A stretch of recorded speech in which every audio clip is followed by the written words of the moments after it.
This is the first lecture in a course of lectures on scientific socialism, also known as Marxism. I'll say more about the course toward the end, but I'd like to begin with the motivations behind it, the reasons to bother studying this subject matter at all, and the reasons to approach it as I will do. So why study Marxism today? Regardless of what you think about it, what you know or think you know about it, and how you feel about it on that basis, Marxism was an immensely consequential historical phenomenon. Whether you think those consequences were for better or for worse, in their particulars or on balance, you cannot deny that the extent of its impact has been profound, and that the force with which that impact was made can still be felt resonating through contemporary society as a persistent, agitating factor whose influence persists in some form or forms, however diminished and dispersed, to this day. Whether you think that this longue durée influence of Marxism has been for good or for ill, there are good reasons to want to understand it as a historical phenomenon, to understand what it was and why it has proven so significant. And a principal reason, maybe the principal reason for that significance, is that Marxism was a failure of catastrophic, world-shattering proportions. So why did Marxism fail? Present-day reality is shaped by this failure, conditioned by it, warped and distorted as a result, in ways that are difficult to understand without adequate historical perspective. Consciousness of the history, of which the present is only the latest moment. Of course, it's easy to find people eager to tell you that Marxism failed, and failed not only in Russia, and currently failing in China, and also failing right here in the US, and all other socialist governments of the world, not to mention the socialists themselves, who are, in this estimation, failures by virtue of being socialists at all. The bureaucrats who are really in charge are, of course, communists. And they're leading the West to a form of society, some would say they've already done so, that's more or less like the kind of society in China. A bureaucratic corporate dictatorship in which political power is in the hands of an ideologically driven one-party regime, the official face of a ruling elite and their loyal servants, with the rest of society reduced to something akin to slavery or serfdom.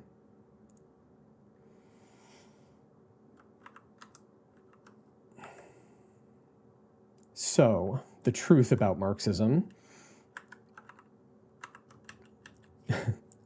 It doesn't matter if you think that this isn't true, frankly.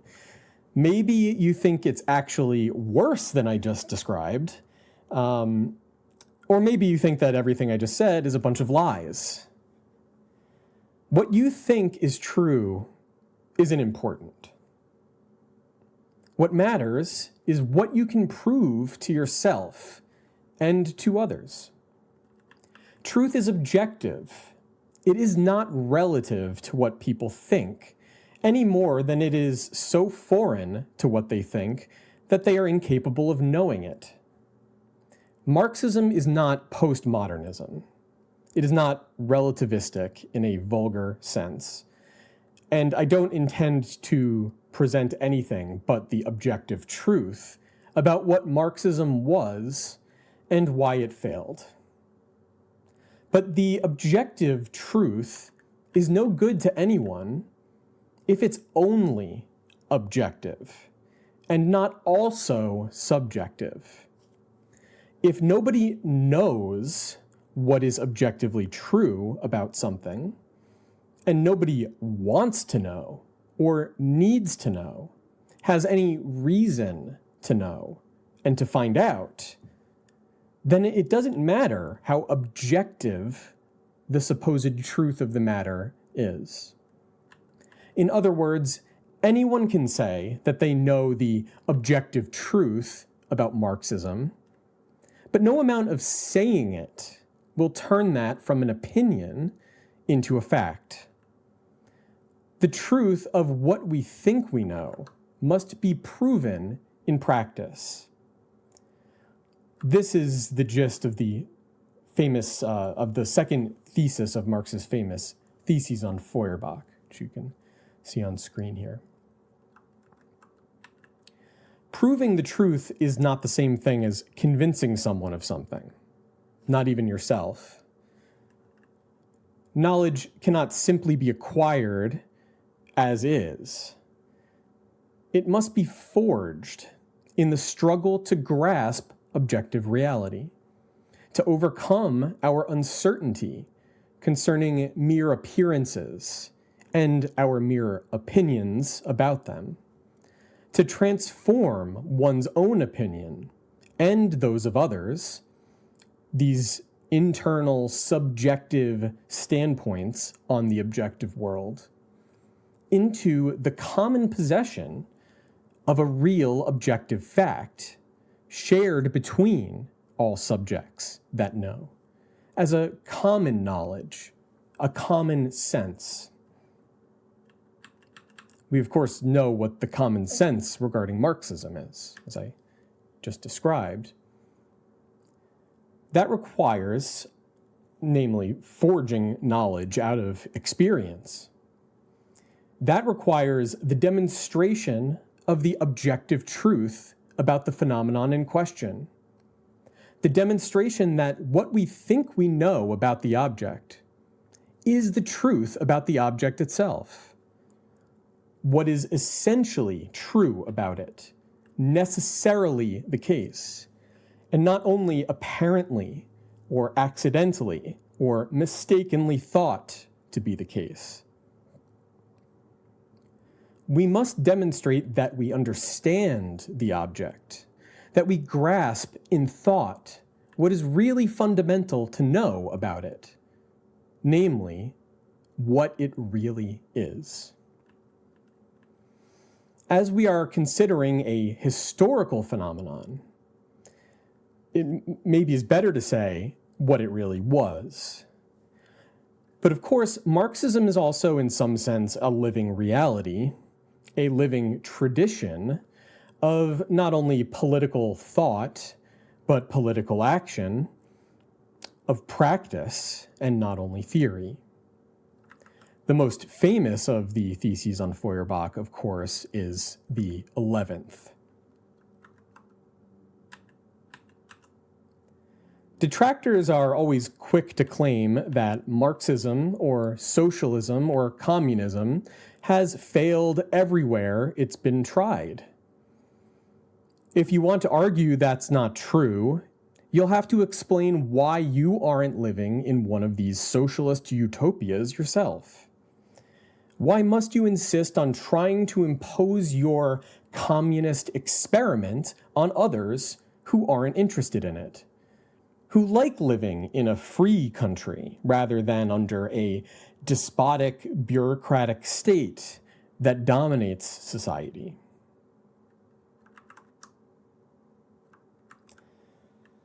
You may be inclined to argue back that because this is a free country, if in fact it is, and I'm speaking about the United States, but you could probably put other Western countries, so to speak, in here as well.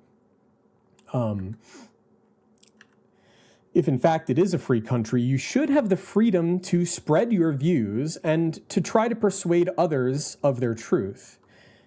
And you should be able, and you should aspire to win over a majority of society to those views so that they can be implemented democratically. I have some memes here. I couldn't resist the temptation. So trying to win people over on the basis of free expression, free association, freedom of the press, freedom of speech, and ultimately using the kind of arena of democratic political struggle to win the support of a majority, that is sort of the Marxist view on how this struggle for socialism ought to unfold, certainly in a free country, what Marxists would call a bourgeois society, a kind of society in the modern form, a free society in that sense, in the modern sense. And of course, that is not only sort of a means to an end, as people often kind of think that, if Marxists are embracing freedom of speech, that's only some sort of cynical ploy. To justify that point will take some work, and that's part of, one of the many tasks I'm setting for myself over this series of lectures. But in this opening lecture, I'm going to sort of leave this as well as various other points sort of open, and hopefully kind of invite some curiosity that way. So in any case, Marxists are not simply interested in democracy as a means to an end, but ultimately they want a even more profoundly free form of society than this one. And that means taking the forms of freedom we already enjoy and advancing them further than they're able to advance, and overcoming the conflicts and contradictions in which they're incessantly caught in this society. Okay, but we'll leave that aside for the moment. So that would be the Marxist view in the sense of the view of Karl Marx himself, if that's what we mean by Marxism. That's what I mean generally when I use the term, unless I'm using it sort of facetiously, and hopefully you can detect that that sort of tone when I am using it.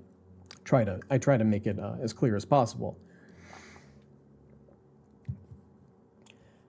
Now, fortunately for those concerned to know, Marx's views, together with those of Engels, the co-owner of the firm, these views are extensively well documented. This is just an image of the British Museum's reading room where Marx did the bulk of his theoretical work. But it gives a sort of a sense of the expansiveness of both his intellectual engagements as well as the scope of its output, I think, in a sort of figurative way. Their collected works, Marx and Engels, in English, fill 50 large volumes of text. And that's to say nothing of the new German edition that has been rolling out for several decades now, as well as the immense literary corpus of their many associates and enemies, their influences and their students, both the wayward and the conscientious, their contemporaries and the contemporary worlds that they lived in, and the titanic quantity of secondary literature on the age, the people and movements and parties and events, and on the theoretical substance of Marxism as well, its political practice and the historical development of both the theory and the practice and the relation between them. It's an immense body of literature. Immense. Far more than it would be reasonable to try to engage with as an individual. This wealth of information is, for that reason, liable to become an immense accumulation of difficulties for anyone trying to understand this phenomenon, and already poses a problem in itself. There is simply too much that has been said on the question of Marxism, and has been over the last 2.5 centuries, to even know where to begin or who to believe. After all, within this body of literature, there are countless disagreements, controversies, contradictions, and to remedy this by going straight to the source material can be perilous itself, as obtaining an understanding of the relevant context that would be needed to really understand what's even being discussed in these works is an immense task. It's an immense task, and the question of what is relevant, materially relevant, and what isn't, and what should be brought to bear in interpreting and making sense of these works is itself a matter of controversy.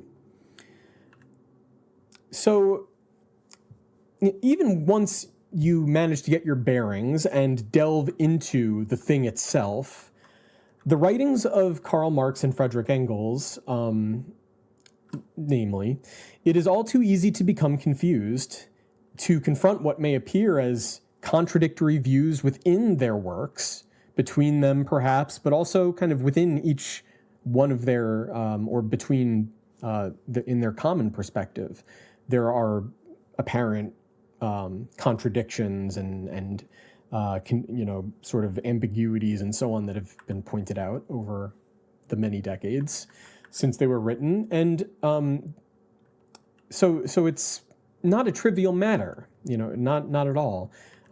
It's all too easy to become confused, to confront what may appear as contradictory views without actually there necessarily being a contradiction there, to fail to grasp the reason underlying this mass of text, the motivations that led to its production in the first place. And I think the motives of Marx and Engels are often speculated about, unfortunately, too often at the level of sort of moral character, in ways that are rarely informed by any actual historical, any historical basis. It's very easy to fail to grasp the sort of the reason underlying this work, this body of work, and the sort of project that it was produced in service of. And for that reason, it's just as easy to become confused and lose sight of the spirit behind these works, the spirit that's hidden behind the letter of what was written in them. Of course, that claim is my claim. That's my own assertion, and I'm not going to pretend to be impartial. There's plenty of people that will tell you it's very straightforward from both sides, pro-Marxist and anti-Marxist. It's simply this. It's simply what I say it is. But if you want to know the truth, you have to find out for yourself. You have to confront the object itself and not other people's opinions, however cloaked those opinions may be in a sort of legitimacy or authority. Objective truth only has the significance of being the truth in becoming known as true. Knowledge, becoming known as true, knowledge that is only produced as such, as knowledge of what is true knowledge of its subject matter, and that can likewise only be maintained in its truth in the practical engagement of individuals with objective reality, as objective material realities themselves, and also thinking, subjective, knowing, conscious, and rational beings that reflect on what they experience and remember, think and feel, know and understand, want and need, what they have done, what they will do, and indeed, what they are doing in that very act of thinking. And all of that mental activity, of course, is just as much part of the world as the body inside of which it's occurring. those thoughts are objective realities, even if they don't reflect objective truth about the world, and they have real objective consequences regardless of whether or not they're true. In other words, for truth to be a reality, the truth must matter. We must have an interest in knowing the truth, in learning the truth, demonstrating the truth, and not only in a theoretical sense of persuading others by argument. We must prove the truth of what we know by acting on that knowledge, determining what we will do on the basis of what we know to be the case, how we will act, what aims we will pursue, and by what means, what we think is possible and probable and worth the risk of testing in reality, what reasons we have to do what we are already doing, what we have done in the past, and will or may do, or at least try to do in the future. So the question then is, who has an interest in knowing the truth? And in particular, in this case, who has an interest in knowing the truth about Marxism? And who might have an interest in avoiding or denying or suppressing or misrepresenting that truth? And of course, we have to consider the people that have a real concern with the truth, at least to some degree, perhaps not strong enough, but enough that they're sincerely looking for it, who end up becoming ensnared in confusions that undermine their grasp of the truth. That, of course, reflects a certain kind of vulnerability to being misled.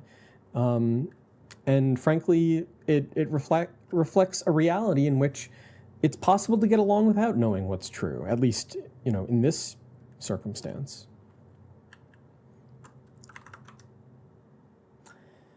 So this is a quote from Marx from the preface to Capital Volume 1. To prevent possible misunderstanding, a word. I paint the capitalist and the landlord in no sense couleur de rose, through rose-tinted glasses. But here, individuals, namely in his critique of political economy, in his theory, but here, individuals are dealt with only insofar as they are personifications of economic categories, embodiments of particular class relations and class interests. My standpoint, from which the evolution of the economic formation of society is viewed as a process of natural history, can less than any other make the individual responsible for relations whose creature he socially remains, however much he may subjectively raise himself above them. In the domain of political economy, free scientific inquiry meets not merely the same enemies as in all other domains. The peculiar nature of the materials it deals with summons as foes into the field of battle the most violent, mean, and malignant passions of the human breast, the furies of private interest. So, on that basis, we have to sort of, consider who can be trusted in this inquiry from Marx's own perspective, and who perhaps shouldn't be. But also more generally, we can ask, on what basis do we put our trust in others, and base what we know not only on our own immediate experience of the world, but the experiences of others, and the reasoning about those experiences that they've engaged in, and the long tradition of this process of experiencing the world, engaging with the world, and transforming the world, but also transforming ourselves and what we think and what we know about the world in the course of doing so. And this natural historical process that is not fundamentally guided by our opinions about it, by what we think about it, by what we want about it, but what we want to be true. It's more fundamentally driven by underlying objective conditions that we are always struggling to get a grip on, but only to the extent that we really need to. And that need to get a grip on reality for ourselves and not rely on what is already taken to be the case and what we've sort of learned is true without having really proven that for ourselves or without having confirmed it and sort of tested it over and over and demonstrated that truth on a sort of expanding basis, a growing basis, a deepening basis. We have to sort of reflect, on relationships of dependency that relieve us of the need to do that. Because those relationships are the substance of society. They're throughout all of human history, we've relied upon others, not just the people that are alive at the same time as we are, but of course, the people that made us, quite literally, produced us, our parents, but also the whole sort of social world that they came from as well.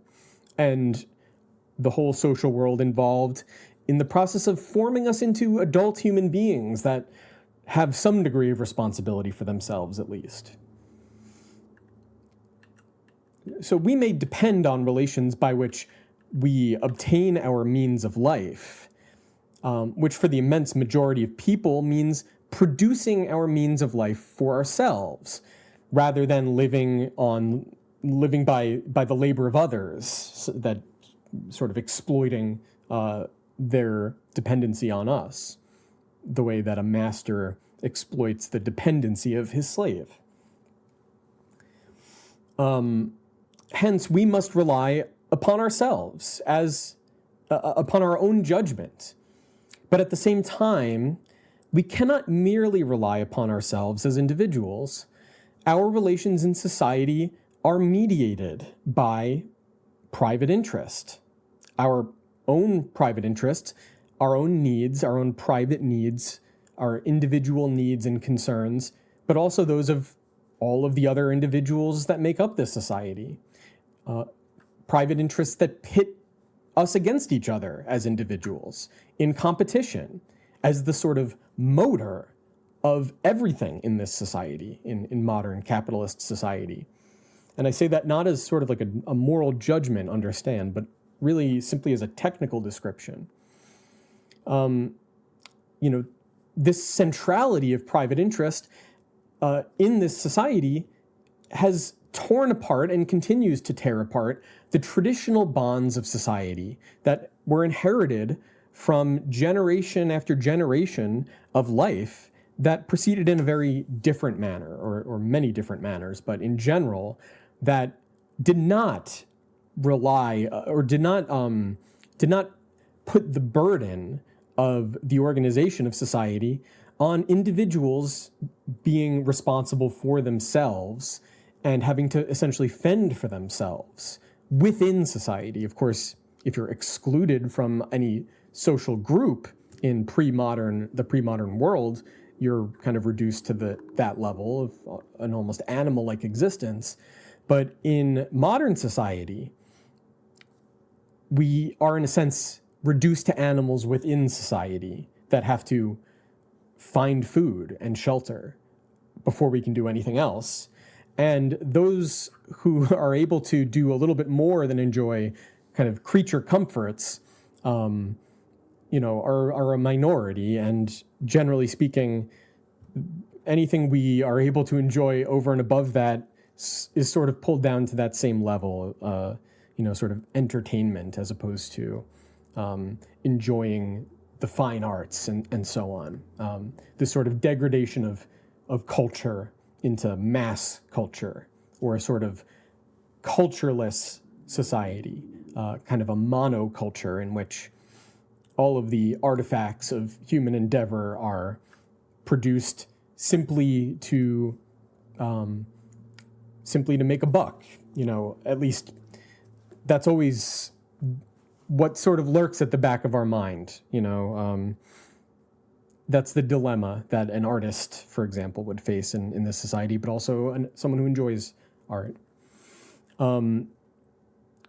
So more generally, our relations in society, mediated as they are by private interest, this is a new form of society that has, moreover, sort of liquefied all of the substance of previous forms of society. And not entirely. Of course, these kind of remnants of the past are drawn in to modern society and further transformed, but also kind of destroyed in the process. And, as Marx says, all that is solid is thereby melted into air. But we nonetheless must rely upon the whole system of productive activity that emerges from this competition and conflict among individuals, that endows them, the individuals who make up society, this competition and conflict endows them with organized forms of activity, of productive activity, and means of engaging in that activity.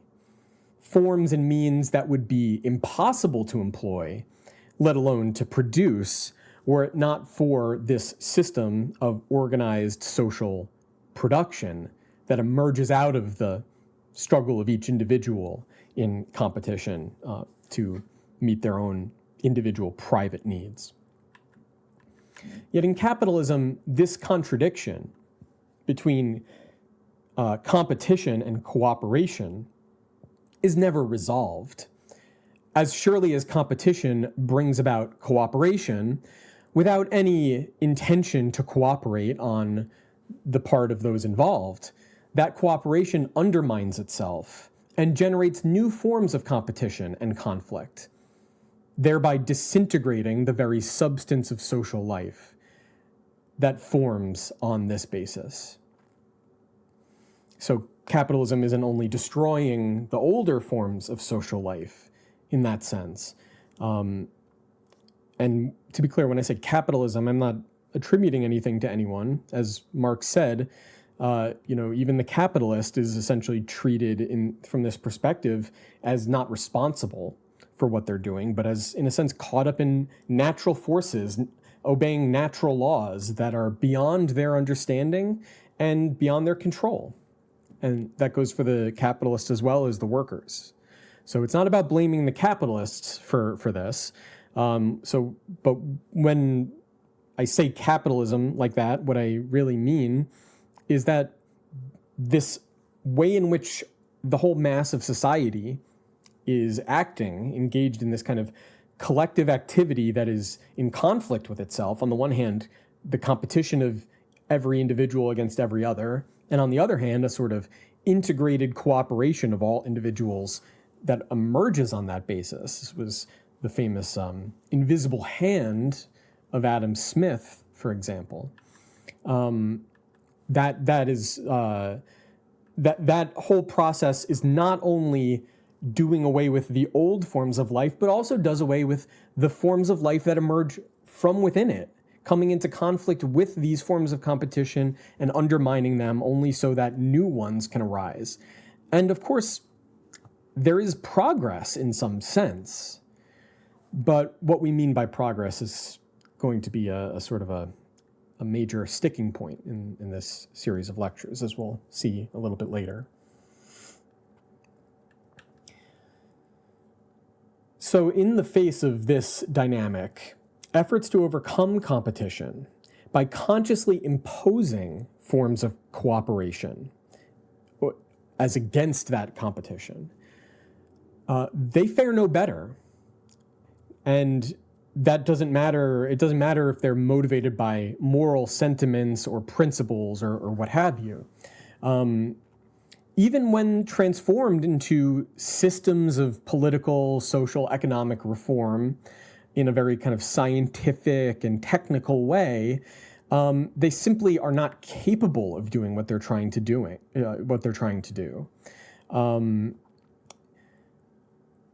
Quite the contrary. It's quite impossible to do better than this spontaneously emerging cooperation that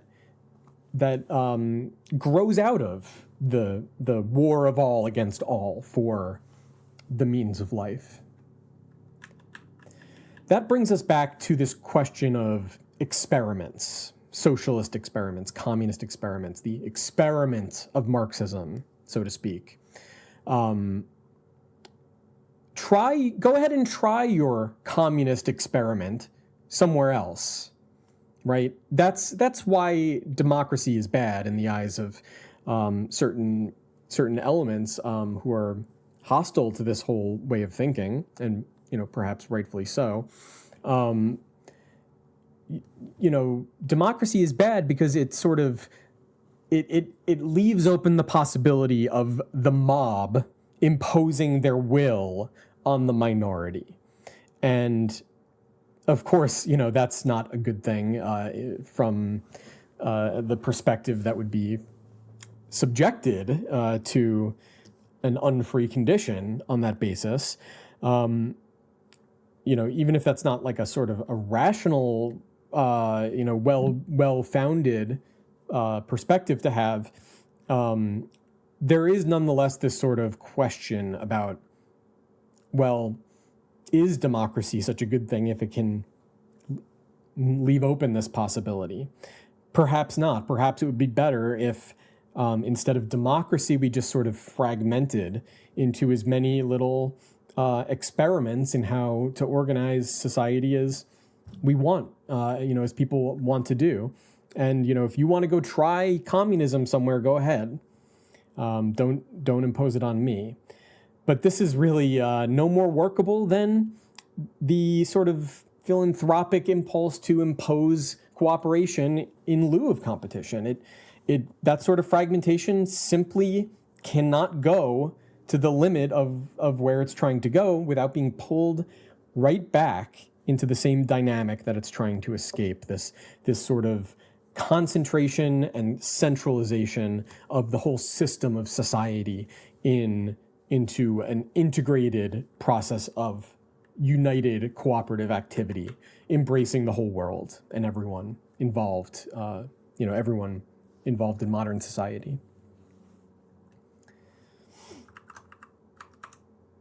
Okay, so yet the same people who are sort of warning against this danger of democracy will tell you Marxism and communism and socialism fail everywhere that they've been tried, meaning not only the openly communist and Marxist regimes of the so-called really existing socialist countries, but right here in the US and Europe and so on as well, throughout the world.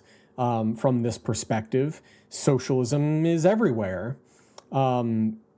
Bureaucratic state control of society is simply what socialism means for common sense, we might say.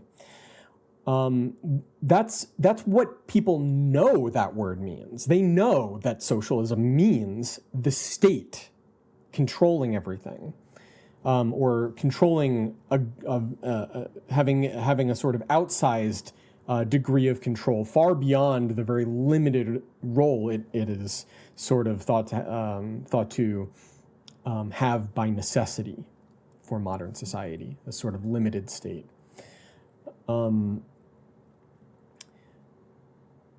That's simply what socialism means to these people. That's true to them, and you'd have to prove to the contrary.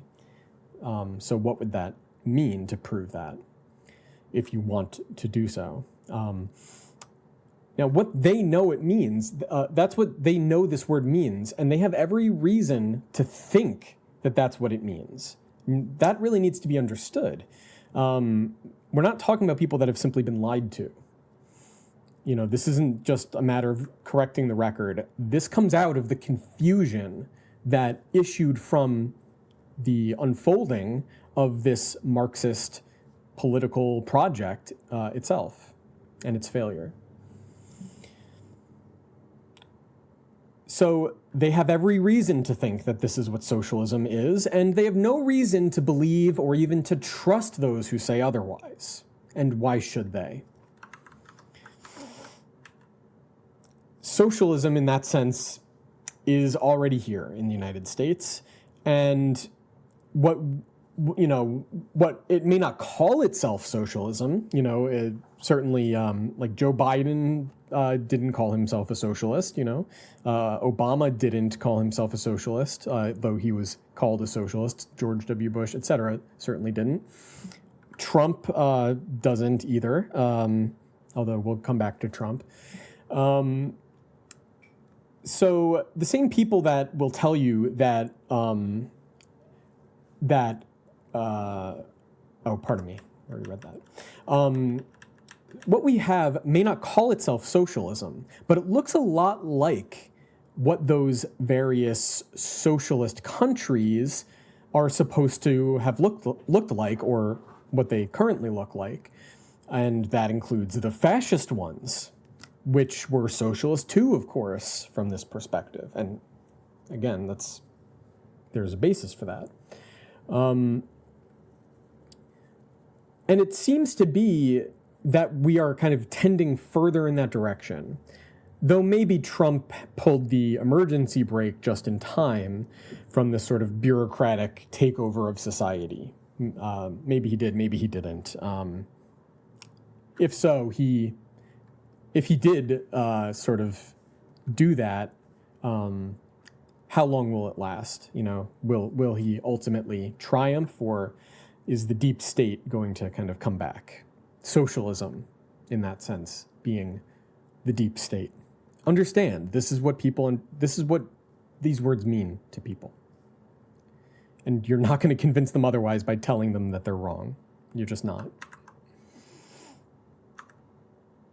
Now, of course, this image is one that is not a recent one. And it's, ironically, one that has a great deal of, it doesn't exclusively come out of the socialist movement, but a great deal of this sort of way of thinking about things was inflected by socialism for a very long time, but in the exact opposite direction.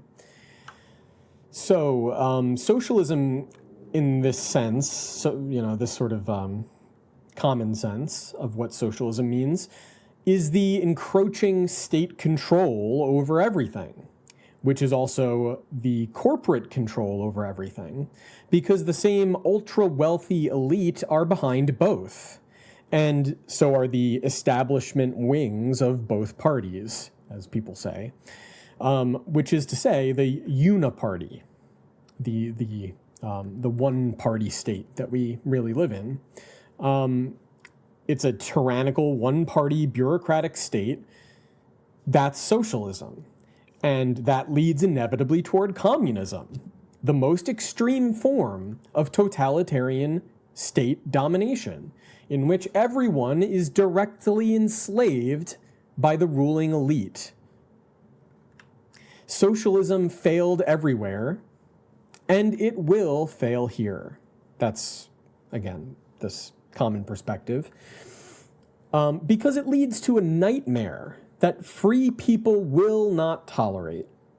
Perhaps some cultures have some kind of distinctive preferences that make them ill-suited for freedom. But in the United States, at least, the majority want to be free, which is why the ruling class are bringing in illegal immigrants from other countries to replace freedom-loving patriots with people reduced to desperate servility and the criminals who predate upon them.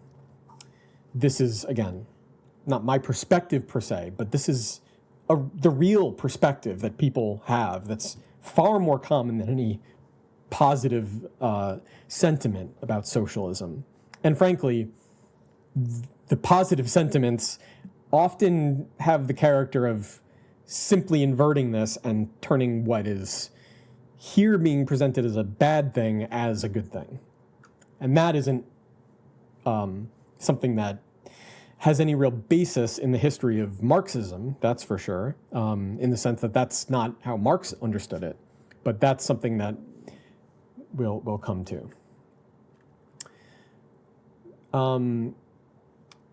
So all of that I just said, hopefully it's clear, while it's anti-socialist in its sort of explicit understanding of these terms and what they mean, it owes an incredible amount. Frankly, it's almost, it really is essentially a kind of a socialist perspective in the old-fashioned sense. Maybe not a Marxist perspective per se, but it's essentially, this is what socialists used to say, and they just kind of use different terms. I mean, if you substitute capitalism for socialism in everything I just said, you're on the right track in terms of what socialism used to mean for the people that called themselves socialists a long time ago now. So that's that's a good reason, a very good reason, all of that, to understand this whole socialism and communism and Marxism thing better. It's a good reason for people that want to identify or associate with those movements or philosophies, or theoretical perspectives, political standpoints. But also, and I would say, frankly, in a way, even more so, it should be of interest to the people that are anti-socialist in the way I just described, at least the ones that, the people that are sort of regular working people and not, powerful and influential people that might have sort of nefarious reasons. People that that are just trying to make do, just trying to get by in the world, which is most people. They understand the problems surrounding them in the terms that are there to be taken up. And these are the terms that were there and that have been there for a long time. To understand the problem that we are facing, in the sense of, say, the bureaucratic state, the fact that the real enemy is at home, we need to understand where these sort of perspectives come from, where both socialism comes from and the opposition to it and how they've changed over time. These people in power, they've lied us into these pointless wars. They've led the society into these enormously destructive economic crises and recessions. And all the while, they've been consolidating wealth and power in their own hands and making everything harder for the toiling masses. And, they've been growing more and more wealthy and more powerful all the while. And, whatever the sort of ideology that is used to justify that, whether in front of the public, in the sense of like propaganda, but also behind the scenes, how they think about this stuff to themselves, these elites, these people in power, their ideas are not really what's important here. I mean, they're important to consider as an element, but the driving factor is not what these people think they're doing. It's what they're compelled to do by social needs, social necessities that are beyond even the power of the wealthiest capitalist or the most, the president of the United States, let's say. So let's have have a look at some socialists here. These Marxists in this picture, these Marxists clearly have great contempt for the working class, oppressing them and exploiting them as they do, turning them into wage slaves of a corporate oligarchy. It would probably be a good idea to understand how they are doing that and why, so they can finally be stopped. Assuming Trump isn't able to stop them, and assuming he's not one of them. But I think there's reason to look at Trump in a slightly different light than these characters. So let's see here. This was from some years ago, 2018. Elon Musk saying, "By the way, I am actually a socialist, just not the kind that shifts resources from the most productive to the least productive usages, pretending to do good while actually causing harm. True socialism seeks the greatest good for all." And that was before he owned Twitter, I think. Okay. It's pointless to argue that that what I was just describing is not Marxism, is not real Marxism, isn't true Marxism, isn't true socialism, that these are maybe differences of interpretation. There is this sort of fallacy that people will bring up called the no true Scotsman fallacy, this idea that, if I were to claim I'm Scottish after moving to Scotland, someone who lives in Scotland would look at me and say, "Oh, well, you're no true Scotsman," even though I've become a citizen or what have you. You're not a real Scotsman because you're not. Well, first of all, obviously my accent gives me away. But then the Scottish person that is criticizing me that way will find another even more truly Scottish person from up in the Highlands, say, who will say that they're not a true Scotsman, and so on. So there's always this sort of one-upsmanship type of game. But at the end of the day, what you end up doing is just sort of emptying this concept of any meaning, because all of these disputes over what it means tears apart whatever integrity it had. So these sorts of disputes are pointless, in my opinion. I don't think there's any reason to go about correcting people in this way, not in the sense of like a crusade. Obviously, in conversation that can be appropriate if someone's receptive, but you're never going to kind of change someone's mind who is already bought in to the a perspective you want to criticize by simply opposing your own to it. That's just not going to prove anything to them, and nor is it going to prove anything to you. As I said earlier, the truth must be decided in practice, and it will be, if only negatively, as what's missing from a reality that is untrue to itself, that's premised on self-deception, self-imposed ignorance, and helplessness.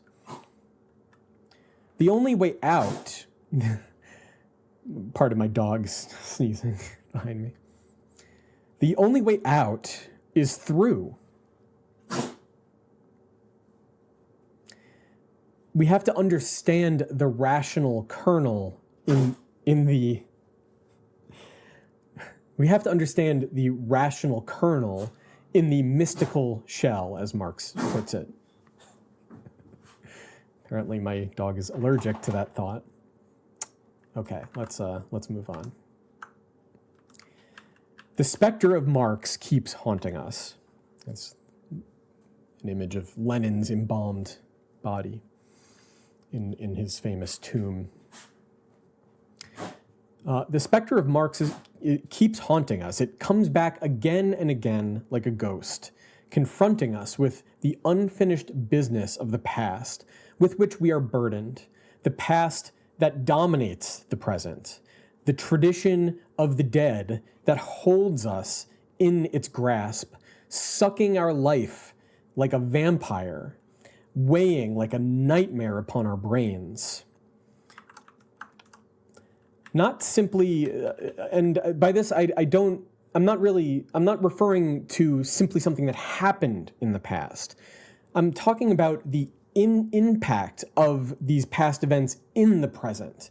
The fact that they're still with us, weighing upon us in the present in a way that we can't reconcile, that we can't come to grips with, that we can't make sense of, that sort of confronts us as an irrational obstacle to our own free development. Marxism looks that way. Maybe it is.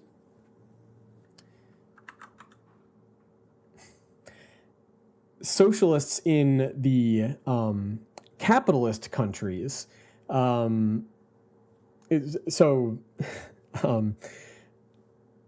I just recently saw some pundit, I don't know if he was a Republican. I think he might have been, but he might just as well have been a Democrat, saying, this is in the wake of Trump's victory, relatively recent victory a few months ago. This pundit said that the Democratic Party isn't the Democratic Party anymore. It's a bunch of socialists, communists, and Marxists, and there's no Democrats left. So, that is obviously a criticism. The idea that what the Democratic Party presently is Marxism. But then that's also what a lot of people would certainly like the Democratic Party to be, namely people on the fringes of the Democratic Party who consider themselves socialists and maybe Marxists to some extent, democratic socialists perhaps. They want that to be true. They'll deny that that's the case, but they would say, we wish that were true. We wish that people like us, people like in DSA, Democratic Socialists of America, people like Bernie Sanders, AOC, and so on, we wish that was the Democratic Party, but we are actually being sidelined by the mainstream of the party. But, the irony, of course, is that for most people, and I don't just mean Republicans, most regular people, Democrats as well as Republicans, as far as they're concerned, socialism and Marxism, these are like radical fringe ideas that, moreover, whatever role they play in terms of how people think, there certainly is like a degree of radical, there's a kind of a radical departure in the way things presently are compared to how we think they should be. The sort of fundamental ideals that this society, believes itself to be based upon.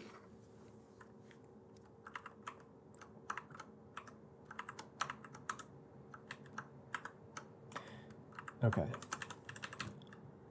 Of course, there's also the postmodern neo-Marxist takeover of academia, as Jordan Peterson, among others, has been valiantly confronting. But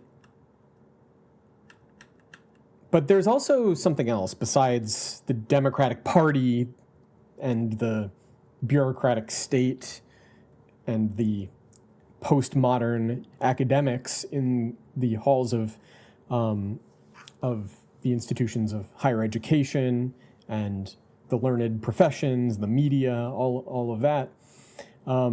There's a persistence of Marxism in the present besides that, and besides, for example, the people like DSA on the fringes who want to be Marxists, maybe, or want to be socialists, but are, unfortunately for them, dealing with the fact that what most people think socialism is what already exists.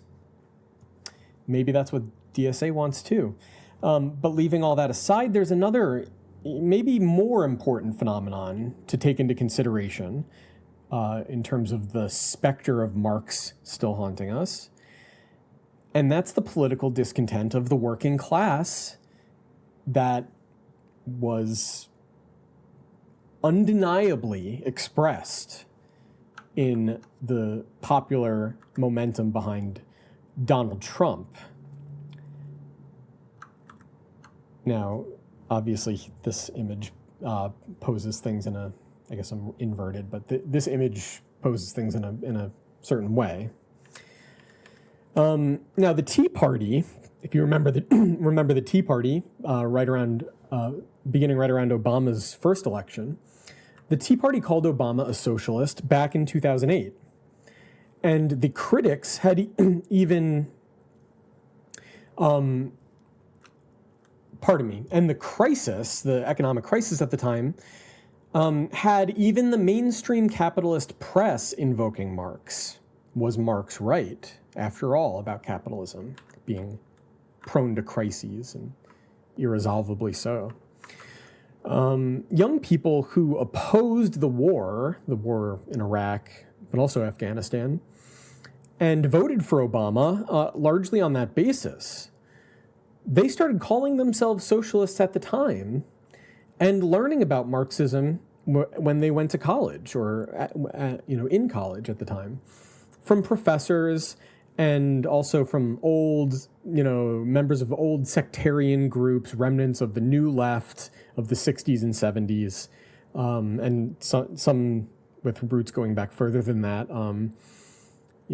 that they encountered, at protests as well as in the classroom.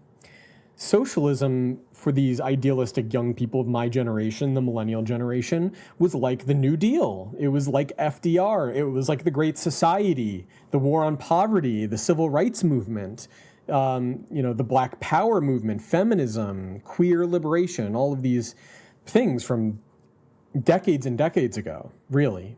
Obviously they persist in the present, but those were movements that maybe had or at least some of them, those were movements or those were political actions on the part of people in power that reflected circumstances very different from our own. Nonetheless, what people of my generation wanted was they wanted Obama to be all those things. They wanted Obama to embody this sort of real phenomenon of political change. Of course, which is how he pitched himself. But they were duped. And not only them, not only the young socialists, millennial leftists, but, they were duped. And now the sunk costs in buying into that opposition, taking the bait of the opponents of Obama and identifying with what they called socialism, the sunk costs are too great to let go. They simply, that's what they are. They're socialists now. Meanwhile, the Republican voters who had already sent Obama to the White House out of their discontent with the disastrous conclusion of the Bush administration, quickly learned Obama was only interested in bailing out the big banks that tanked the economy and expanding Bush's wars, the wars in which they and their families were fighting and dying. The specter of socialism returns again. Hence my little Tucker Carlson tweet here. Bernie Sanders, with a desperate attempt to keep the millennial left dream alive after 8 long years of Obama, keeping the enthusiasm at a minimum, namely the dream for a Democratic president who would be true to the delusional hope for change with all the authenticity of unkempt white hair and a Brooklyn accent. But then there was Trump, leading a far more disruptive insurgency in the Republican Party than Sanders was able to mount or probably even wanted to mount in the Democratic Party. an insurgency of the base against the party leadership that actually did make some real changes. Maybe not thoroughgoing, but certainly some significant changes. Trump was their protest candidate.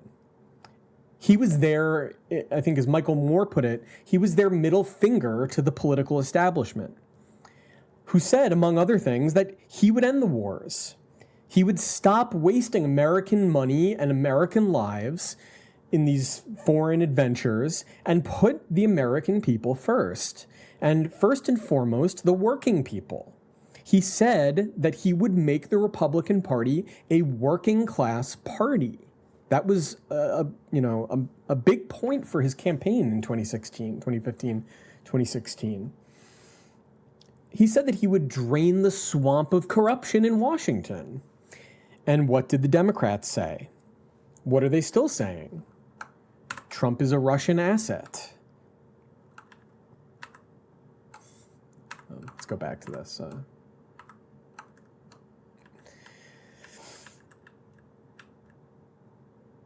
So that's, that's something, of course. Now, there's a lot of reasons for the Russia stuff, but part of it, it's a small part maybe, but part of it was this attempt to smear Trump, not only as, of course, there were the smears that he was a fascist, which again is a kind of socialism, isn't it? But there was also a lot of attempts to sort of red bait, and that sometimes took the form of these very strange insinuations that there was something still sort of communist or Marxist about present-day Russia, the Russian Federation, and Putin. But of course, Putin was, an officer of the KGB, and, it's a totalitarian dictatorship. Isn't that basically just what socialism is? So, okay. So I'm going to quote, I don't think I have it on a slide here, but I'm going to quote from the opening passage, the kind of preamble of the Communist Manifesto here. A spectre is haunting Europe, the spectre of communism. All the powers of old Europe have entered into a holy alliance to exorcise this spectre. Pope and Tsar, Metternich and Guizot, French radicals and German police spies. So you may not know those names, but those are, Marx is kind of saying every single part of the political spectrum are all opposing this threat of communism, this specter of communism. Where is the party in opposition that has not been decried as communistic by its opponents in power? Where is the opposition that has not hurled back the branding reproach of communism against the more advanced opposition parties, as well as against its reactionary adversaries? So this is the opening passage of the Communist Manifesto, and this is, I think, something that just is totally ignored or not understood, is that part of what that document is, if you're familiar with it at all, is it's entering into this world of debate in which, as Marx puts it here, everyone is accusing everyone else of being a communist, and nobody wants to be a communist. But so why is everyone accusing each other of that? Up to this point, the people that actually were communists were very marginal, in the sense that they were, first of all, subject to extreme political repression from all sides, but also they didn't really have a coherent idea that they were putting forward, let alone a coherent movement or goal or anything like that. It was more some kind of fringe ideas that were kind of developing in the corners of this revolutionary upheaval that didn't have a kind of a fundamentally socialist character at that point. Every party accuses every other party of communism. So this is kind of really the question, is what does it mean that everyone is concerned about this threat of communism? This is going to be a major sort of theme in this series of lectures going forward. So I just wanted to sort of lay it out here. The flip side of this, of course, is that every party in this period, in the early 19th century, each representing a distinctive class, had its own form of socialism in the sense that they all had they were all pitching a solution to what was called the social question.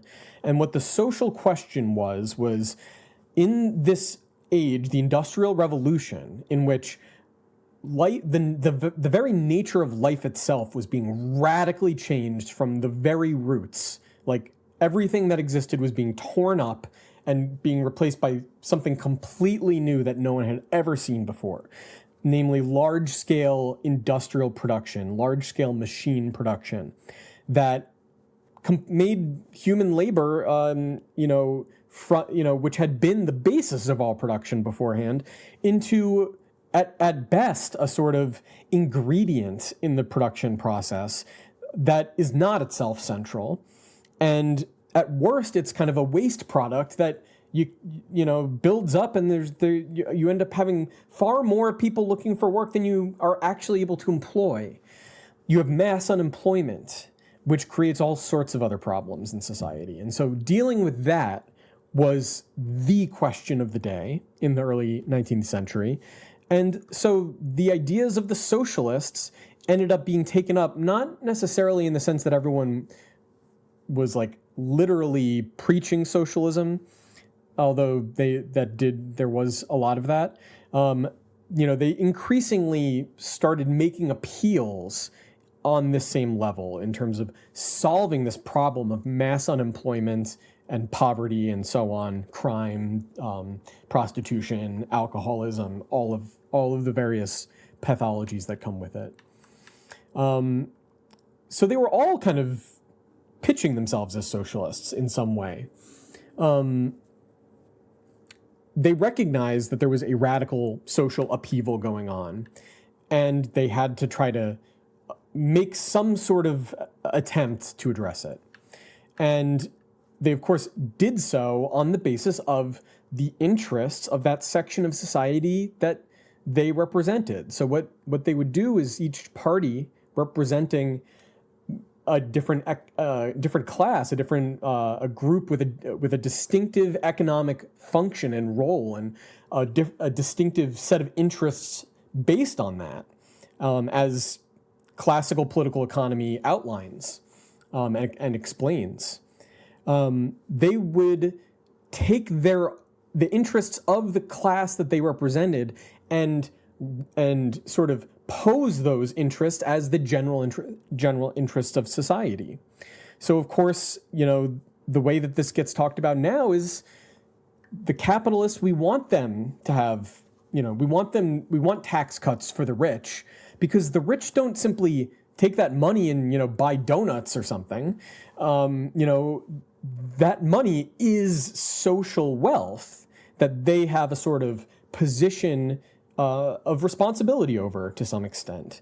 They are in a way kind of deputized by society to lead society in some part, some section of this industrial system is their private concern to manage, but it's theirs to manage as their private interest.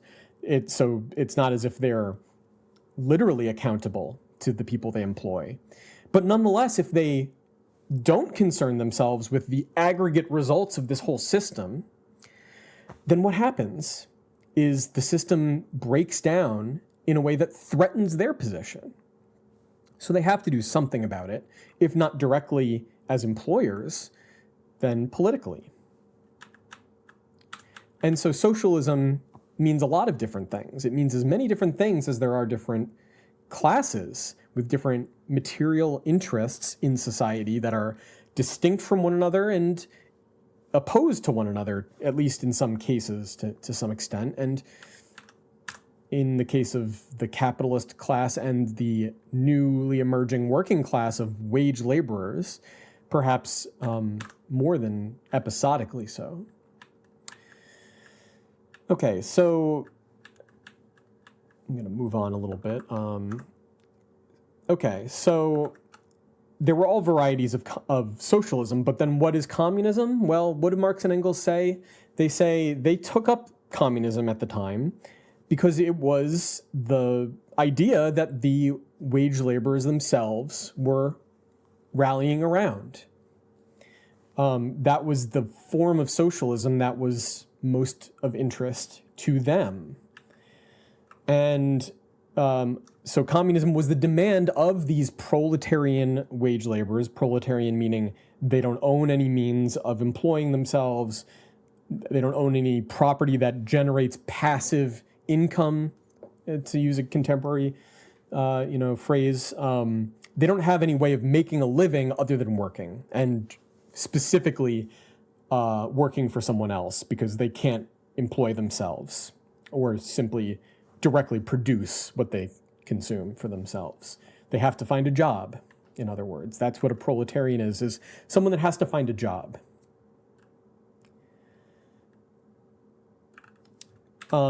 So, this proletarian movement had been, in its earliest phase, really the sort of the sort of base of, the mass base of support for the radical revolutionary capitalists. The Engels puts it that the working class, before they take an independent political position representing their own interests as a class, they form the extreme left wing of the capitalist party, by which he meant the kind of liberal Republican or Democratic Republican Party, as opposed to like the liberal monarchist and reactionary monarchist absolutist parties.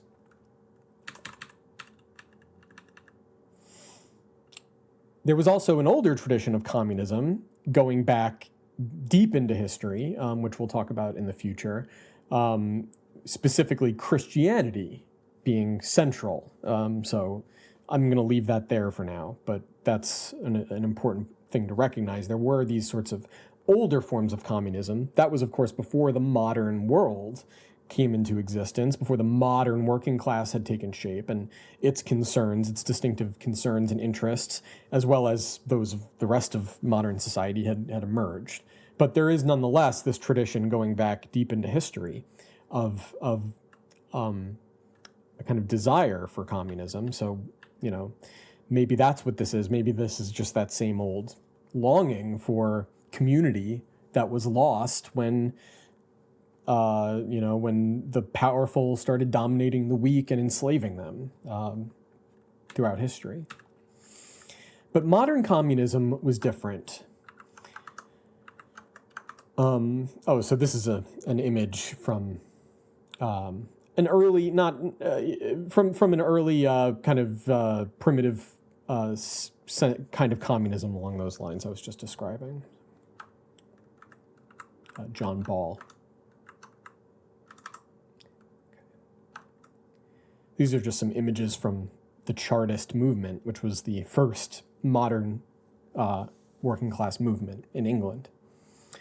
But modern communism was different as the modern world from all history before it, reflecting the distinctive interests of the modern proletariat, the modern working class of industrial wage laborers, in controlling the conditions of their own employment, which was a system of socialized production by means of cooperative labor, rather than being dependent slaves of the owners of the machines, or serfs, industrial serfs. So this idea of industrial feudalism or whatever that, it's been in the air recently. I think Yanis Varoufakis has been talking about this sort of thing. I mean, this is just what capitalism always was about in terms of people's concerns about what was happening, the change that society was undergoing. It's not a new phenomenon. What's new is that it's new to us because we don't remember. We don't know anything about that history. Even someone who should know better, I think, in that case. But moving on. Hence, it wasn't so much the idea of communism, but the reality of the socialization of production the socialized production process of large-scale industry that motivated this demand that the workers have control over the conditions of their own employment, that they, in a sense, be self-employed, though not as individuals, because individuals can't compete with these large-scale industrial endeavors. They wanted to be self-employed collectively through cooperation as the cooperative producers who own their own means of producing for themselves together. That wasn't simply an idea. That was how they related to a change that had already really taken place. In the kind of foundations of it were already laid in the first few decades of the 19th century. And all of history since then has really been the dominoes continuing to fall without even the slightest sign that is letting up in terms of the further progress of industrial society, in some sense. Hence, it wasn't so much the idea of communism, but the reality of this transformation that was of concern. And it did not even need to be understood in terms of communism or even socialism in the minds of the proletarians themselves. As articulated in their various sorts of, their newspapers and their party organs, their spokespeople, their candidates for office, and so on. The working class movement represented this threat of communism, regardless of whether or not they were actually demanding it, whether or not they actually wanted it.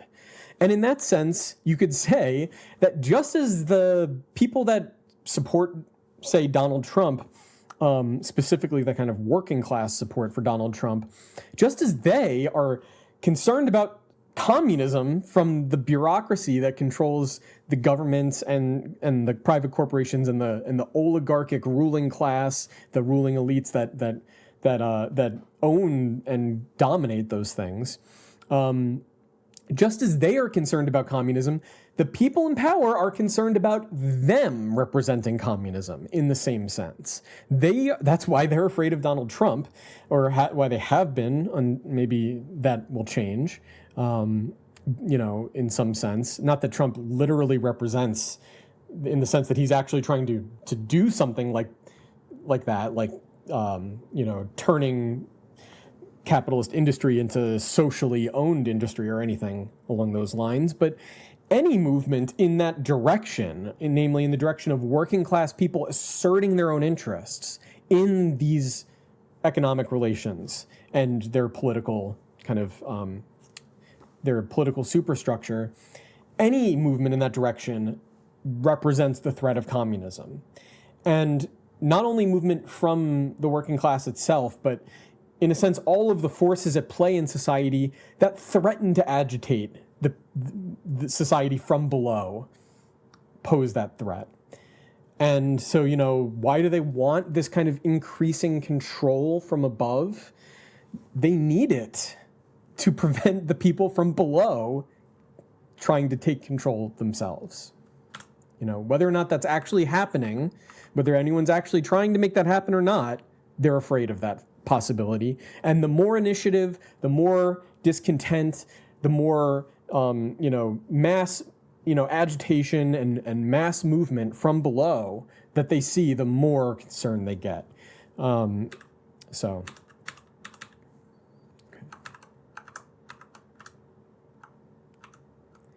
Likewise, with the appeals made to the proletariat by the other classes, the various kinds of socialism, which are really only attempts to use the proletariat against the bourgeoisie by the other classes, the pre-modern remnants of older classes. They're regarded as for whom the capitalists themselves are regarded as communist in the sense of a threat to their position. So, these elites in sort of bureaucratic positions that aren't directly capitalist in the sense that they're not, they don't own capitalist, businesses, they're not trying to make profits themselves. They're, in a sense, directly counterposed because they live off of the profits that are, in the case of the state bureaucracy, they live off of the profits, a part of the profits that are expropriated through state power from the capitalists. And that including the taxes that come out of the pockets of the working class, because if the workers weren't being taxed at those rates, you better believe that their wages would fall to the difference of what they're no longer being taxed. Simply by virtue of competition. It's not like a conspiracy theory. That's just by virtue of competition in the labor market. That's what would happen. So the capitalists themselves are seen by these kind of regressive and reactionary elements of the ruling stratum of society. They're seen as communist because they are threatening, for example, the property of small property owners. That is the basis on which this whole layer of society depends. These kind of antiquated forms of production and social life. So the capitalists who are, by virtue of simply pursuing their own private interest, they're pursuing profits on their capital, are driving this process of social upheaval and this increasing concentration and centralization of all of the wealth of society in the hands of a minority. And that includes wealth that had previously been owned or that is presently owned by people that aren't capitalists, but also aren't simply wage laborers that work for them. So the egalitarian redistribution of property, for example, is seen as a kind of communist idea, but it actually is really kind of an anti-communist idea. It's this idea that we can avoid this concentration of wealth by breaking up the monopolies, redistributing the wealth. That's not the Marxist position at all. That is nothing. Marxism could not be further from that idea. Whenever Marxists ever advocated anything like that, it was a concession made to like a peasant party, for example. But that was a temporary and tactical alliance. That wasn't fundamental to what Marxists were trying to do. And that would only be with respect to, say, redistributing the land of like feudal barons. We're not talking about like taking your house or something. It's a completely different thing. Marxists are not interested at all in that.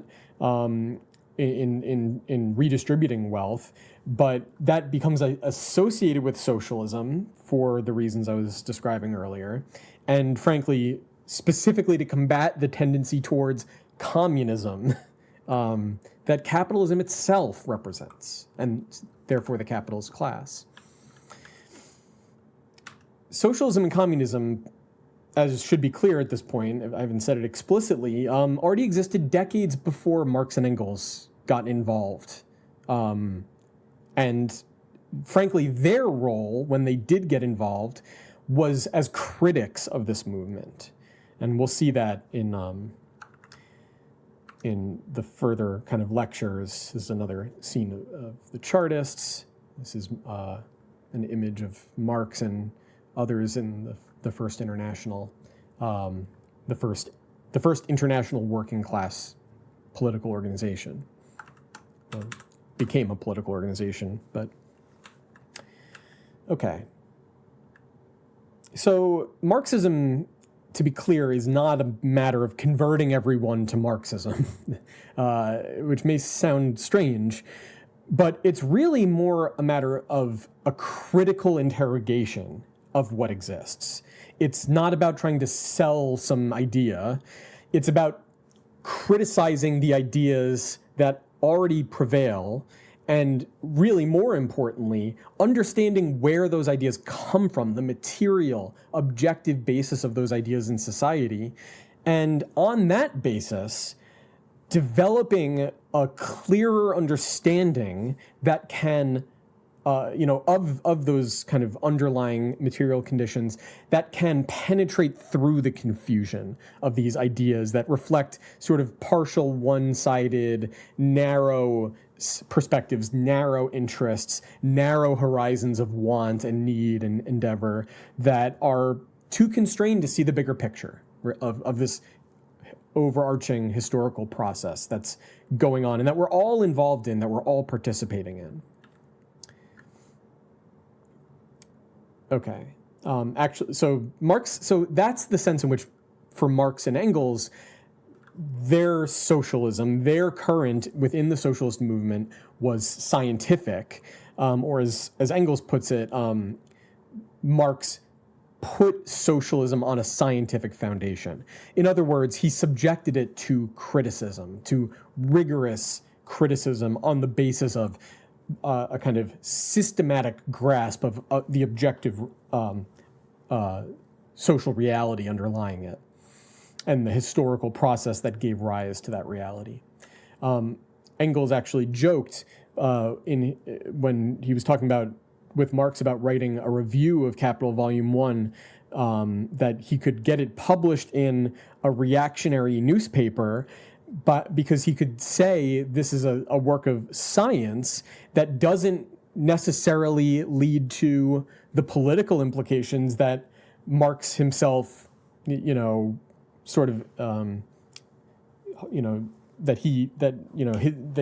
necessarily represent this political perspective. It doesn't necessarily give any weight to that political perspective. And in fact, because it's this kind of objective scientific work, in reality, it's not only possible, but it turns out that he's undermining his own political perspective in this work of theory, in this scientific work. He's undercutting his own political perspective. Now, that was a bit of tomfoolery, because what those people that they were talking about there thought Marx's political perspective was quite different from what it actually was. And that's a bit of a complicated story, but we'll come back to that later in the course. Just thought it was a nice little observation that Engels essentially argues in this piece, in this review. Marx, sort of contradicts himself, but it's but the work of science is, ultimately what we need to concern ourselves with, not his partial political opinions or what have you. So Marx and Engels were not passive observers, despite this, critical and scientific concern. They saw the scientific work as itself a critical contribution to this movement, developing itself, clarifying for itself what it's doing and why. And so in that sense, it wasn't about persuading this movement. First of all, it wasn't a matter of conjuring a movement into existence. It was about engaging with a real phenomenon in society that already existed and that didn't depend on their ideas to exist. It was also not a matter of converting this movement to their ideas or imposing some direction on it that it wasn't, in a sense, essential to that movement, its own inner dynamics, its own kind of inner logic. It was about helping clarify for the people involved what they were actually a part of and where it was heading, what necessities were being thrust upon them on that basis. Now, even the most diehard defenders of the legacy of the Soviet Union and the present-day Chinese Communist Party, for example, would have to acknowledge that Marxism has failed to achieve its fundamental goal, its kind of defining goal. Or some would say the central prediction of Marxism as a scientific theory has failed to come to fruition. If anything, this possibility is now seemingly growing more and more remote with every day that passes. The People's Republic of China notwithstanding. And that goal is, of course, the goal set out in the concluding slogan of the Communist Manifesto: working men of all countries unite. And we'll talk more about that in further lectures. That obviously did not happen. At least it didn't culminate in an international revolution that successfully in which the political parties of the working class successfully rose to political power. That did not happen in the advanced capitalist countries. That did not happen. Something else has happened, and so what it was and what relation that bears to Marxism is an open question. But clearly, the goal that Marx himself saw, not as, again, his own kind of personal preference as to what would happen, but as the necessary conclusion of the logic of historical development that was unfolding and that could be demonstrated on an objective basis to be unfolding in society, the goal that necessarily leads to, that is, what has not been achieved, and was not achieved in the Soviet Union or anything else.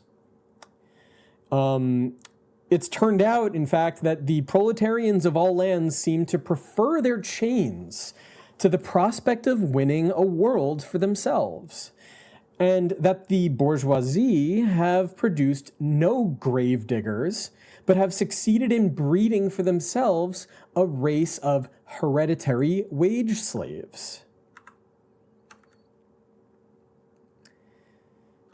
Jean-Jacques Rousseau remarked in in his famous work, The Social Contract, that Aristotle had been right when he said that men are not naturally equal because some are born for slavery and others for command. And that was Aristotle's point. Rousseau says, Aristotle mistook the effect for the cause, as every man born in slavery is born for slavery. Slaves lose everything in their chains, even the desire to escape them. They love their servitude, as Ulysses' comrades loved their brutish condition when the goddess Circe turned them into pigs. So, if there are slaves by nature, that's because there have been slaves against nature. Force made the first slaves, and their cowardice kept them as slaves. So now I'm going to read a few passages before concluding from Marx and Engels. This is from Engels. Just to show you, this is by way of demonstrating that occurrence I just described, the fact that prediction or that goal did not come to fruition. And in a sense, we seem to have gone in the opposite direction, does not, in fact, countervene Marxism, but was well understood as a possibility. And so let's look at what Engels says here.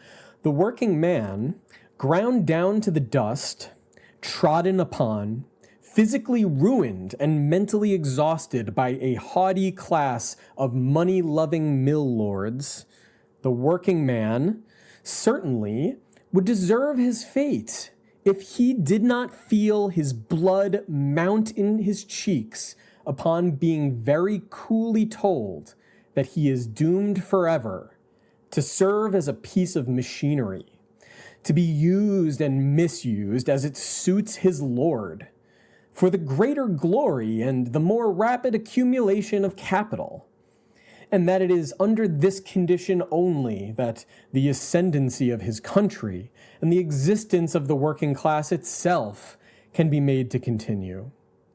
Were it not for this feeling of passionate, revolutionary indignation, there would be no hope for proletarian emancipation. Marx expressed a similar sentiment.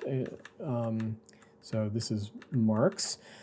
The alternative rise and fall of wages and the continual conflicts between the masters and men resulting therefrom are, in the present organization of industry, the indispensable means of holding up the spirit of the laboring classes, of combining them into one great association against the encroachments of the ruling class, and of preventing them from becoming apathetic, thoughtless, more or less well-fed instruments of production.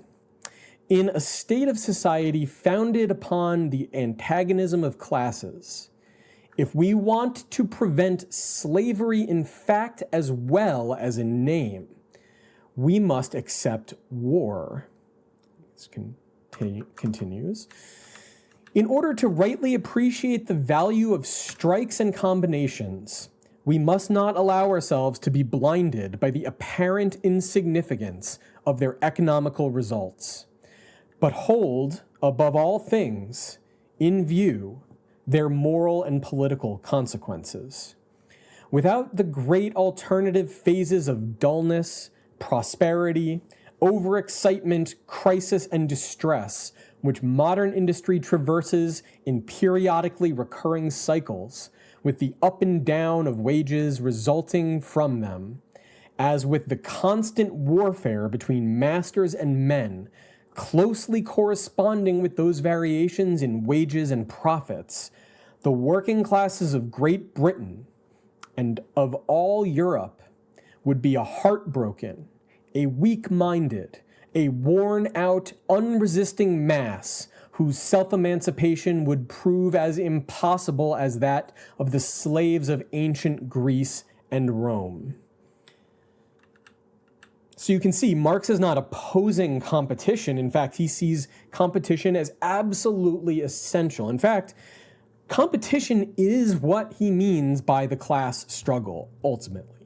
It's more expansive than simply competition in the market, of course. It goes beyond that into, among other things, political competition. But the basis of it is that competition in society. And the efforts of the so-called socialists who want to restrain this competition, to protect the weak, the helpless, the victims, this couldn't be more antithetical to Marxism if it tried that perspective. So the fact that that's identified with Marxism is quite paradoxical, and we'll have to sort of see why. Okay, one more quote from Marx on this point.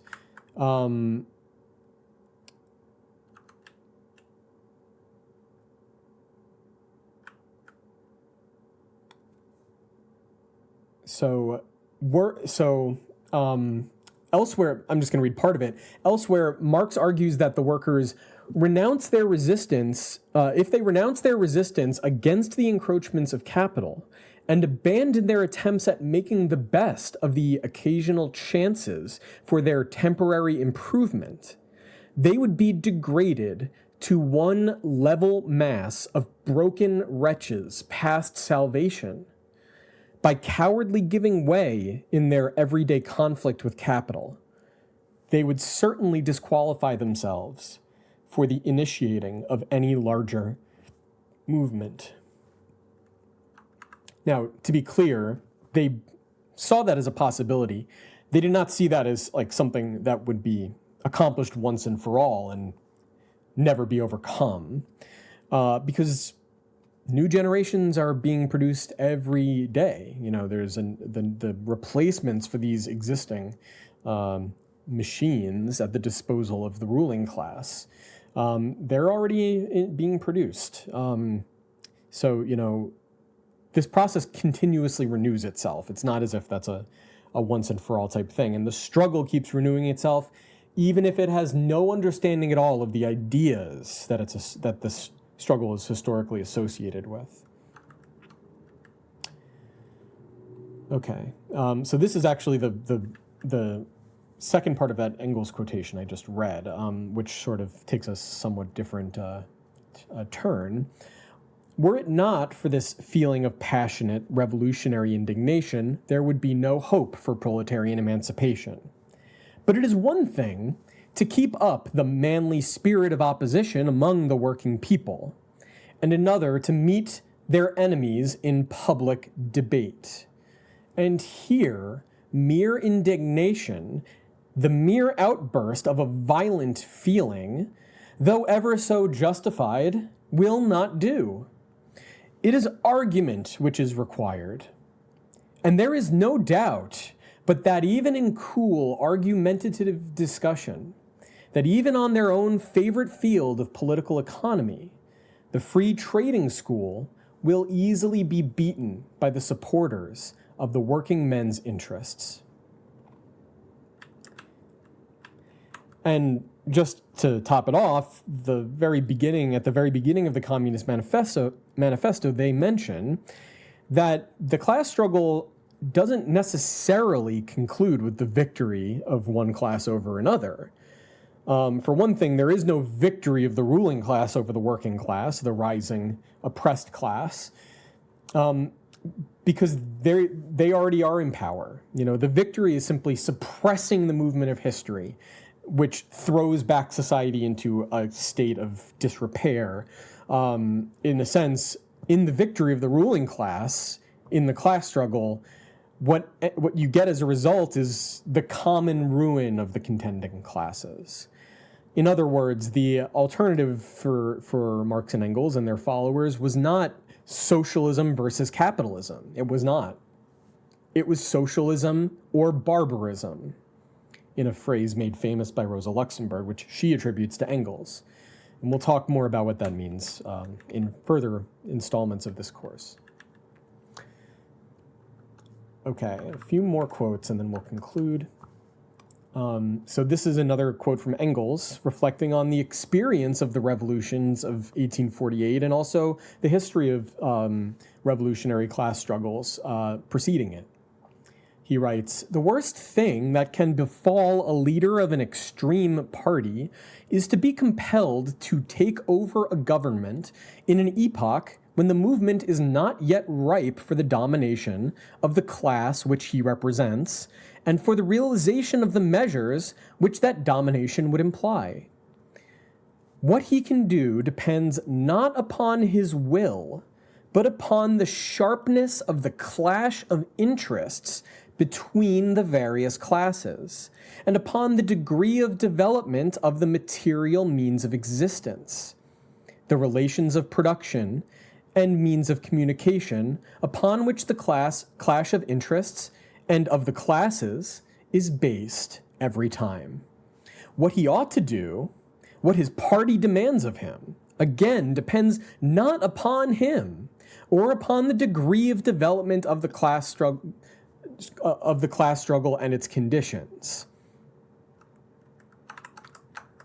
He is bound to his doctrines and the demands hitherto propounded, which do not emanate from the interrelations of the social classes at a given moment, or from the more or less accidental level of relations of production and means of communication, but from his more or less penetrating insight into the general result of the social and political movement.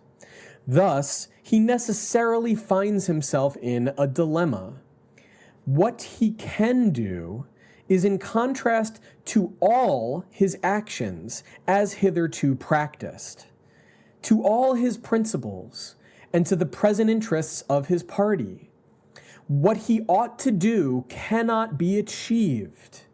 In a word, he is compelled to represent not his party or his class, but the class for whom conditions are ripe for domination. In the interests of the movement itself, he is compelled to defend the interests of an alien class and to feed his own class with phrases and promises, with the assertion that the interests of that alien class are their own interests. Whoever puts himself in this awkward position is irrevocably lost."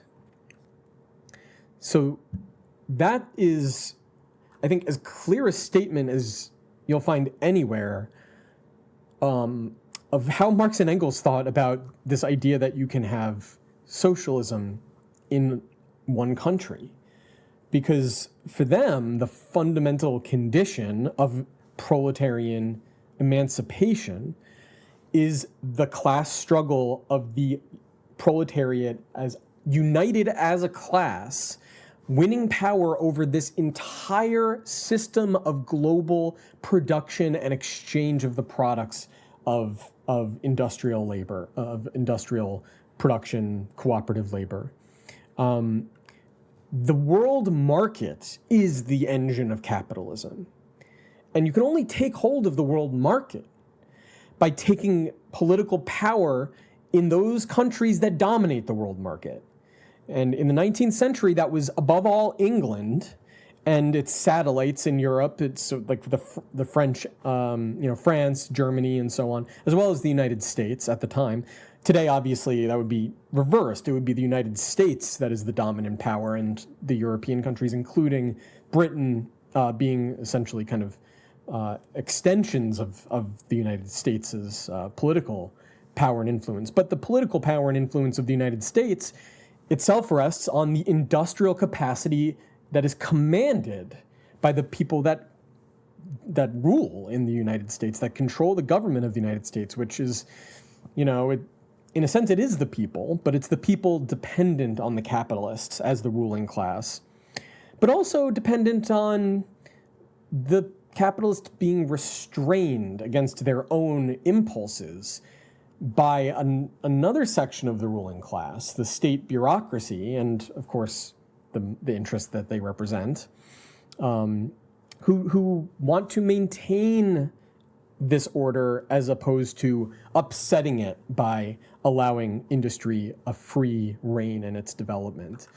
So that's a very important point, is that, for Marx and Engels, there was no sense in which it would be possible. Not only would it not be possible, they had experiences in their own lifetime, as well as historical examples they pointed to, that confirmed it wouldn't be possible to build socialism in one country. It's just not at all how Marx and Engels thought about it, what socialism means. And the fact that changed is an extremely, important development in history. Now, the significance of that development is something that we'll have to consider, but in order to consider it, we'll have to understand better what exactly it was that Marx and Engels thought and why, and what they tried to do and what they did do, and how that related to what happened later. And this course will mostly focus on the first set of questions.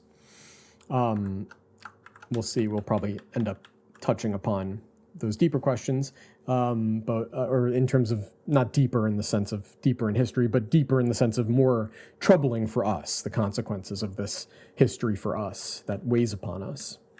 Okay, to this point, this is from Marx.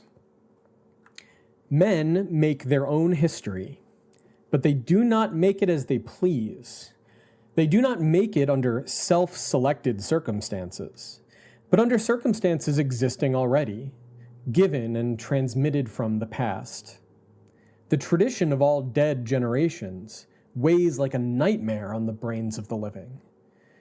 And just as they seem to be occupied with revolutionizing themselves and things, creating something that did not exist before, precisely in such epochs of revolutionary crisis, they anxiously conjure up the spirits of the past to their service, borrowing from them names, battle slogans, and costumes in order to present this new scene in world history in time-honored disguise and borrowed language.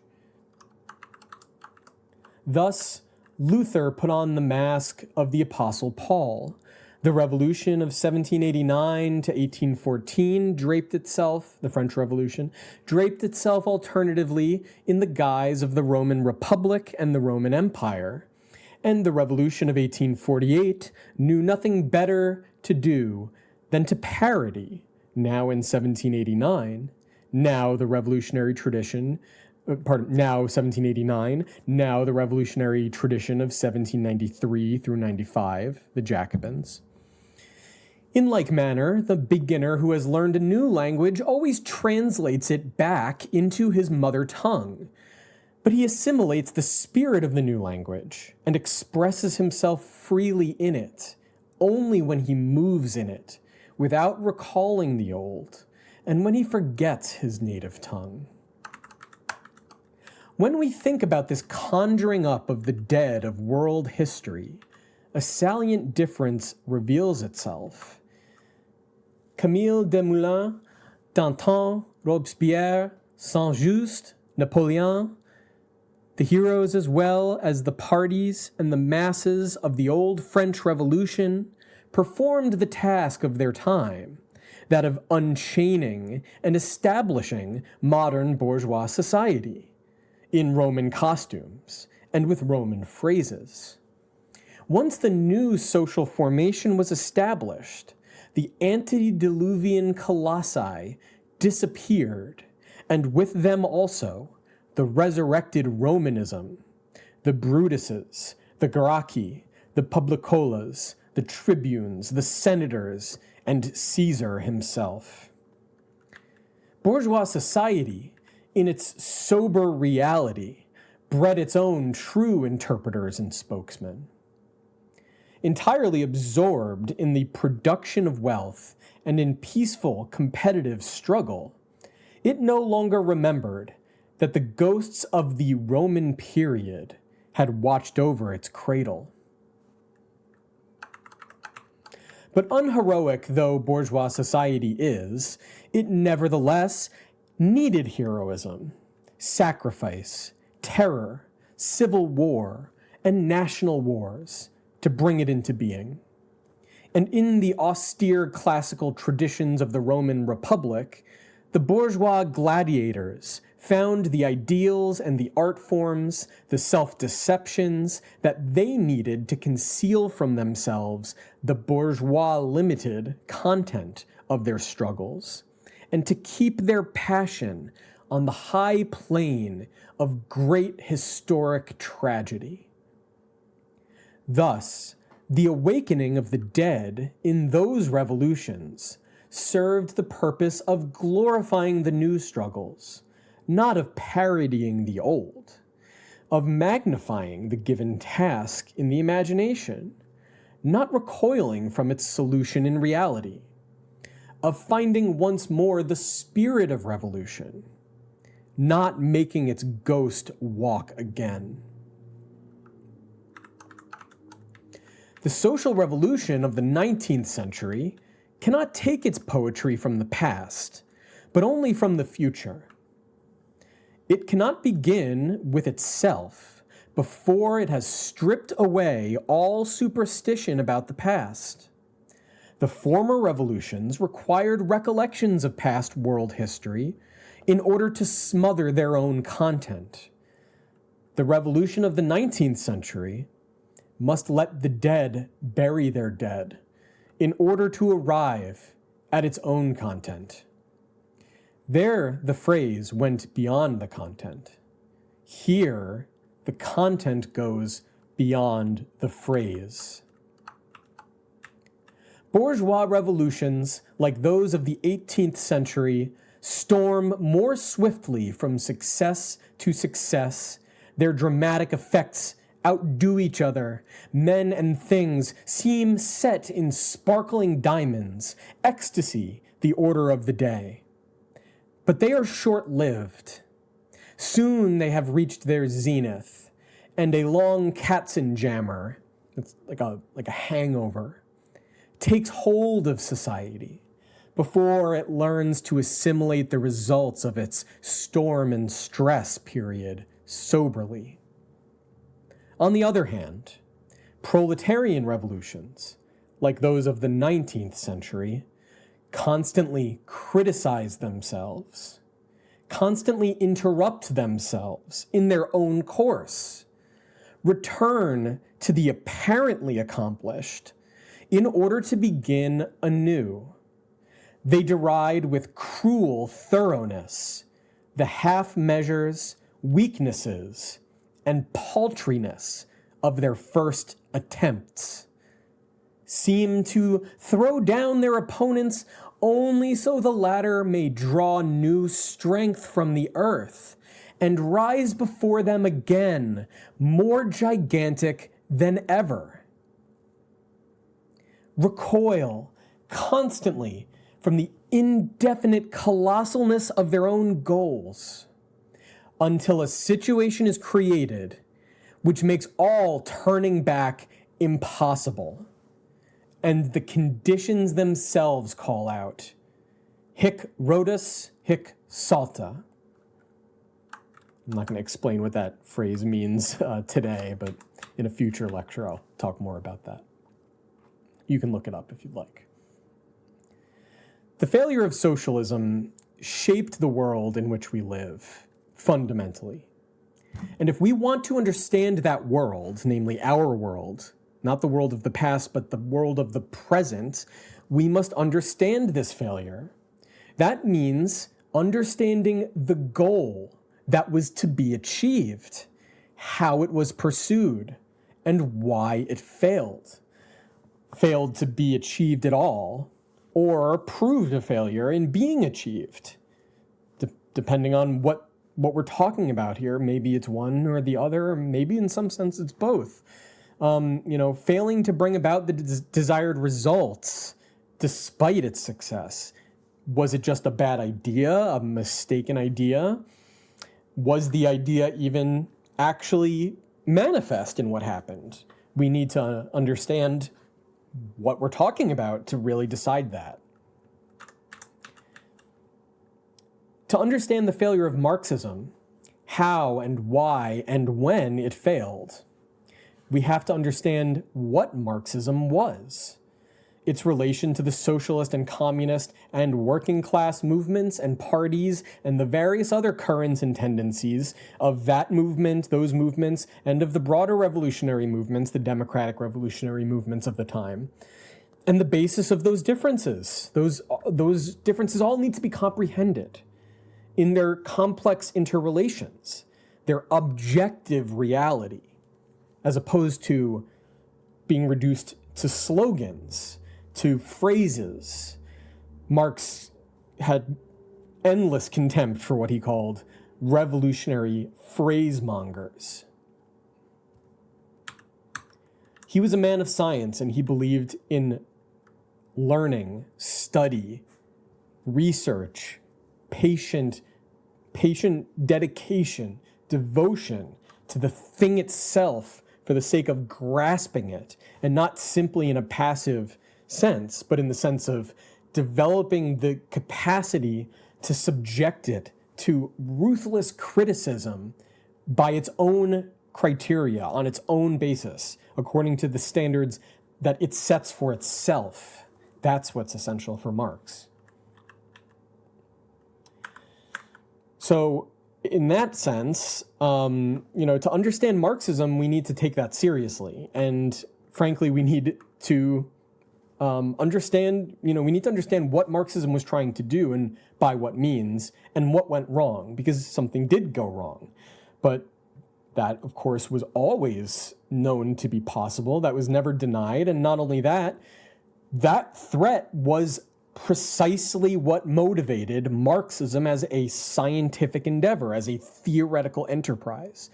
That was what made the theory so essential for Marx as a contribution, as a real contribution. That's why, as Engels puts it in his eulogy for Marx, which is one of the readings that is going to be assigned along with this lecture for the first discussion session, describes Marx as a man of science, yes, but above all, he was a revolutionist. And it was because of the revolutionary significance of science that he devoted his life to it. So he's not just a theorist, and he's also not just a revolutionary, and these things aren't split from each other. They are essentially interconnected. And that connection comes down to the role of criticism, ruthless criticism of shortcomings, half steps, failed attempts, mistaken efforts, confusion, superficial ways of thinking about the world, merely subjective ways of looking at the world. So this is not a matter, as far as I'm concerned, of enslaving ourselves to Marxist orthodoxy, or insisting on purity for the sake of like some kind of fixation upon I don't know, one-upsmanship or something. This is at the very core of what Marxism is. At least that's the perspective I'm going to be presenting in these lectures.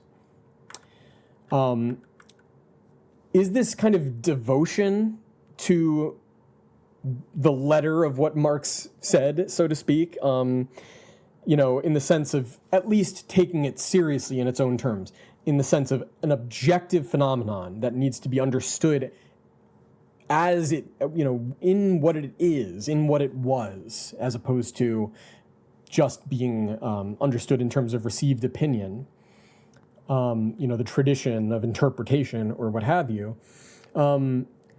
Isn't this insistence kind of like religious? This is a common thing that, I hear certainly, that there's almost a kind of religious character. And yes, it is kind of religious in a way. And that's something that we're going to be covering in this first section, this first unit of lectures that this is the first installment of. And there will be several that follow. I'll go over that in a moment. But this first module, this is going to be a major theme, is the relationship between religion and Marxism, as well as science and philosophy and politics and all of these kind of big categories. So we'll get more into that in time, but I'll just say that for Marx, what would be really religious for Marx, and in the sense of something to be avoided in this context, is maintaining Marxism as an ideology disconnected from the reality that it emerged from and was gave expression to, as a reflection upon, and an attempt to engage with and intervene in that world, those material circumstances.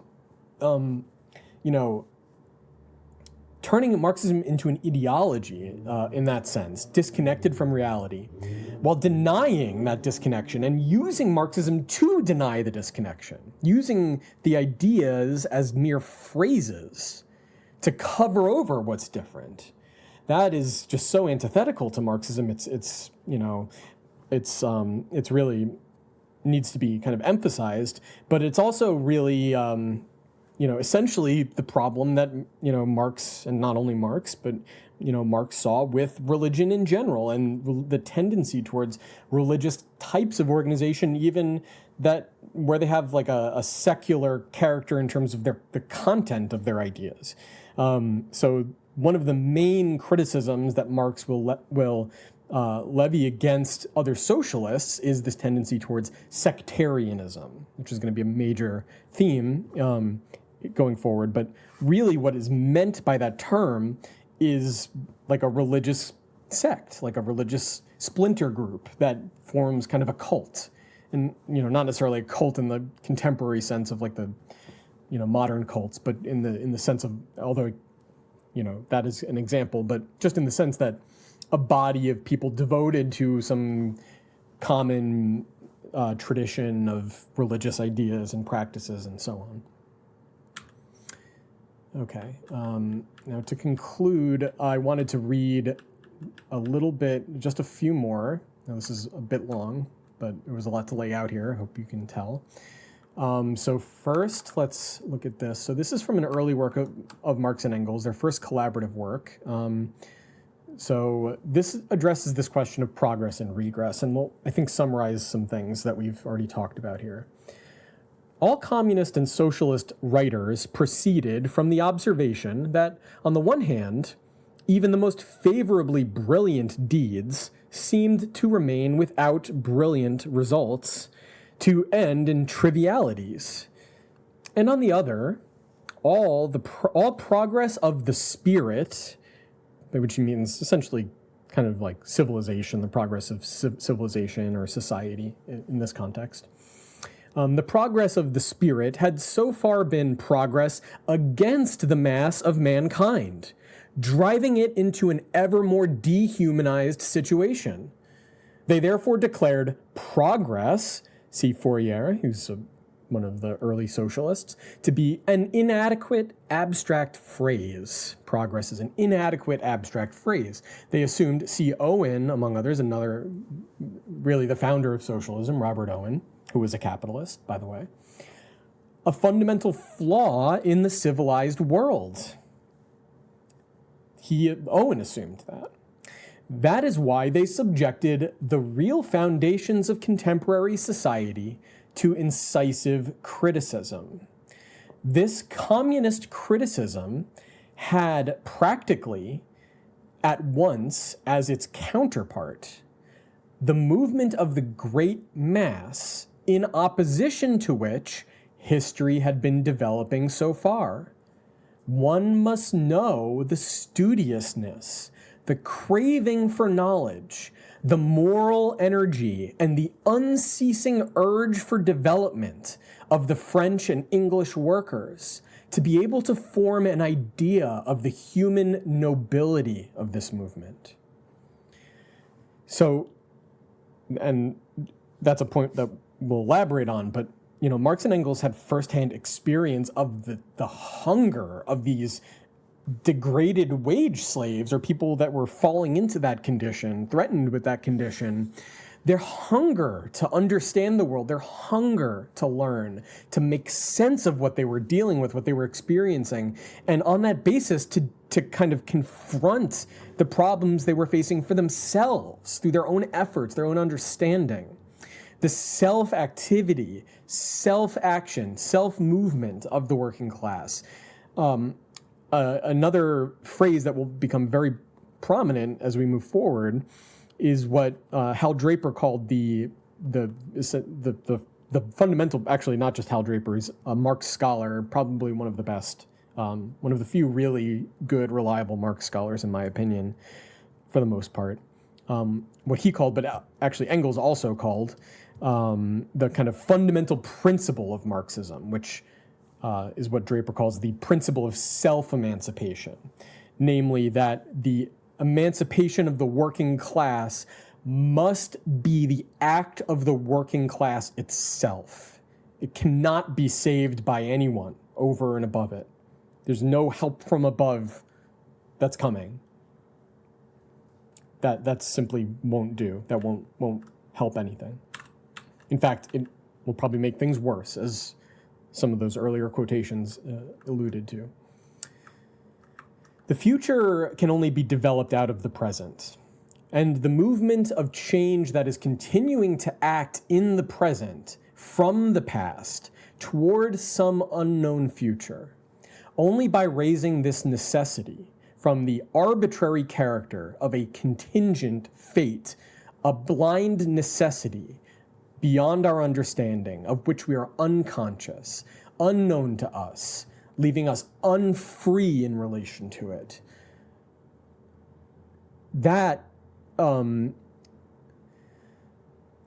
by raising that necessity that confronts us as a blind force of nature, dominating us from without, that must be raised to consciousness. That must be comprehended, understood, theoretically grasped, so that it can be acted upon in a way that is consequential. That is what Hegel calls progress in the consciousness of freedom. And that is his definition, Hegel's definition of history, which Marx and Engels essentially take up and agree with, although there's a bit of a twist to it, which we'll get to within the next few sessions. Change is happening. Change will happen regardless of what we think, what we want, what we do.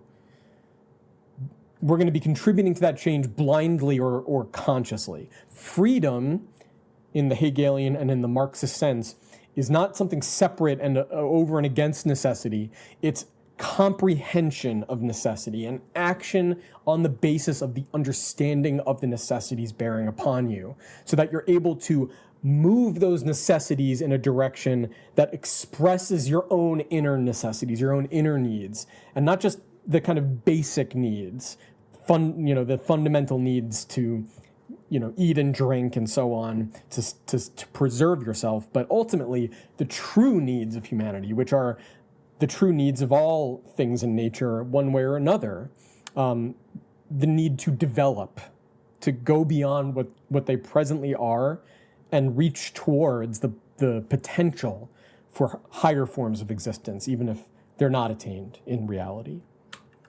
Okay, I'm going to conclude this very long lecture with one more passage, which is a little long, but not super long, from Engels. This is actually from a very early piece of Engels, years before he met Marx, although he's clearly under the influence of Hegel at this point. So it's a bit of a rough thought, but it's one that I think persists in some form throughout the rest of their work together, and I think it's an extremely well-phrased thought that summarizes a lot of what I've been saying here, and that will bear out as a significant figure in the future lectures that are coming up. So this is Engels. There is nothing new under the sun. That is one of those happy pseudo-truths which were destined to have a most brilliant career, which have passed from mouth to mouth in their triumphal procession round the globe, and after centuries are still often quoted as if they had only just made their appearance in the world. Genuine truths have rarely been so fortunate. They have had to struggle and suffer. They have been tortured and buried alive, and everyone has molded them as he thought fit. There is nothing new under the sun. On the contrary, there is enough that is new, but it is suppressed if it does not belong to those pliant pseudo-truths, which always have a loyal "that is to say," etc., in their train, and like a flash of the northern lights, soon give way to night again. But if a new, genuine truth rises on the horizon, like the red morning sky, the children of night know full well that it threatens the downfall of their kingdom, and they take up arms against it. For the northern lights, the sky is always clear, whereas the roseate dawn usually occurs in an overcast sky, the gloom of which it has to conquer or enkindle with its flames. And it is such doubts obscuring the roseate dawn of our time which we now intend to pass under review. Or let us tackle the subject in another way. Attempts to depict the course of history in the form of a line are familiar. The form taken by history states an intelligent work written to oppose Hegel's philosophy of history, is not ascent or descent, not a concentric circle or a spiral, but an epic parallelism, sometimes converging. This is what the world should be instead of, this is what the word should be instead of congruent. Probably could have left that out, but sometimes converging, sometimes diverging.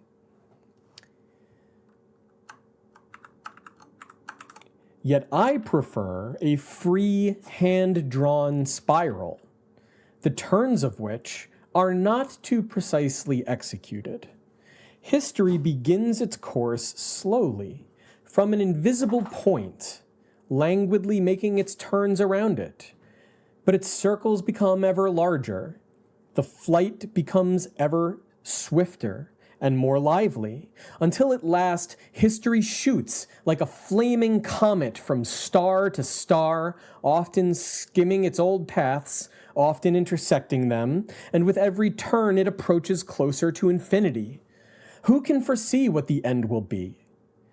And at those points where history seems to be resuming an old path again, short-sighted people who see no farther than their noses rise up and joyfully cry out that it is just as they thought.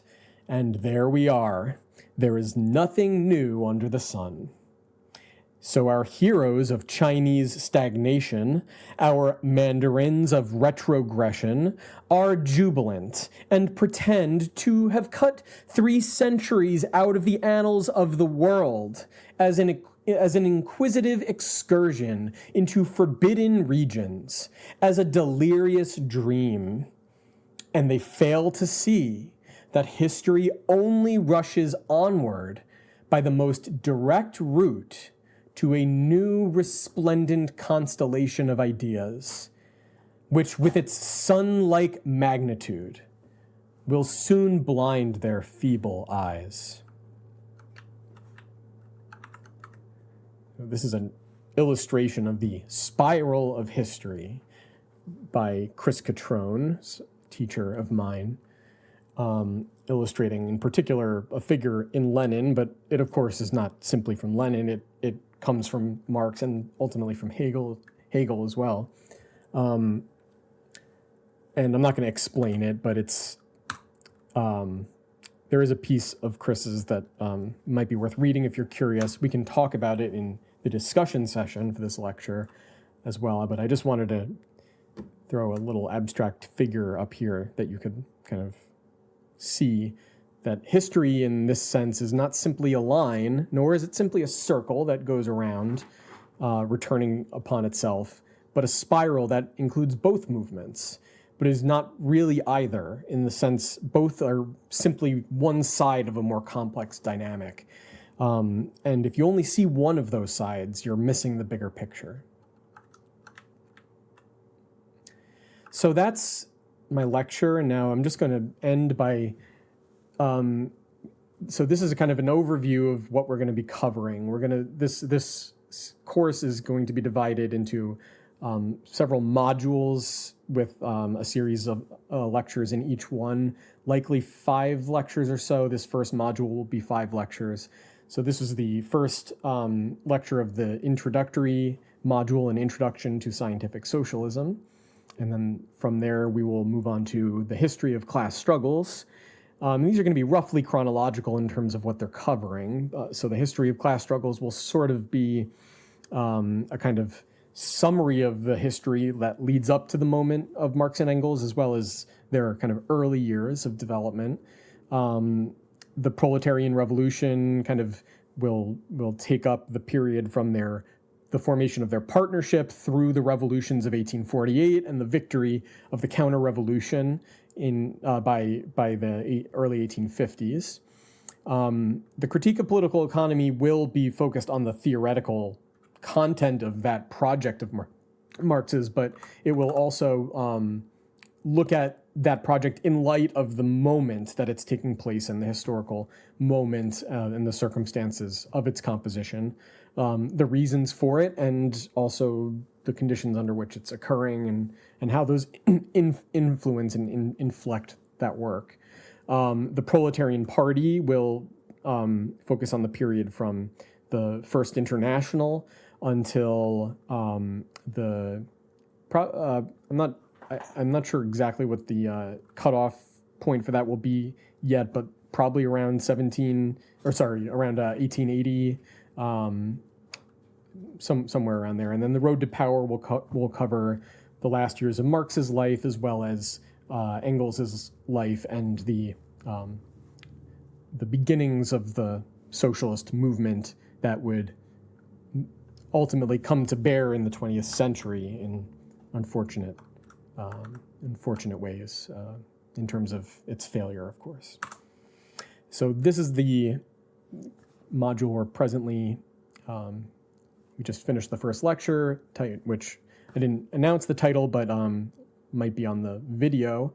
Why did Marxism fail? Hopefully you can get a sense of why I thematized the lecture that way and how that leads into a lot of questions that we'll be dealing with.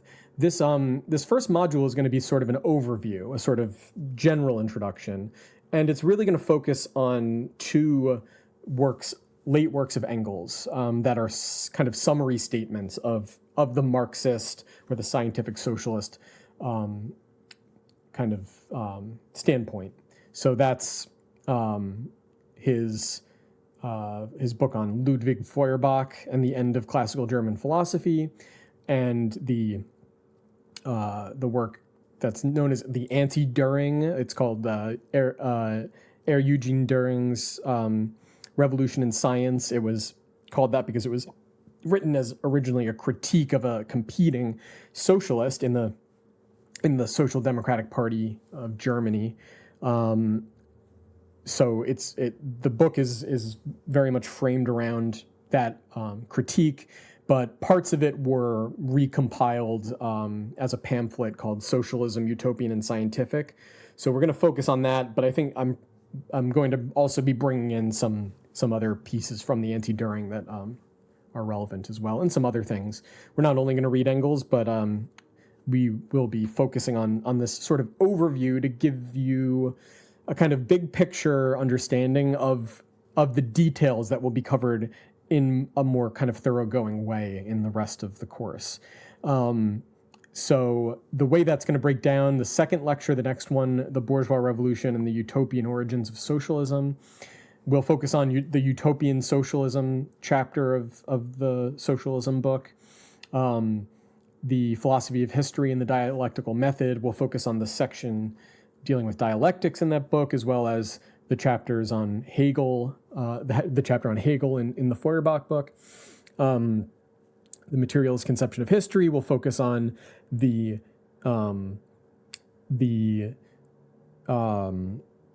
chapters on Feuerbach and materialism in that book, the Feuerbach book, and the final session, the scientific socialism and the modern class struggle, will be focused on the chapter on Marx in the Feuerbach book and the chapter on historical materialism in the socialism book.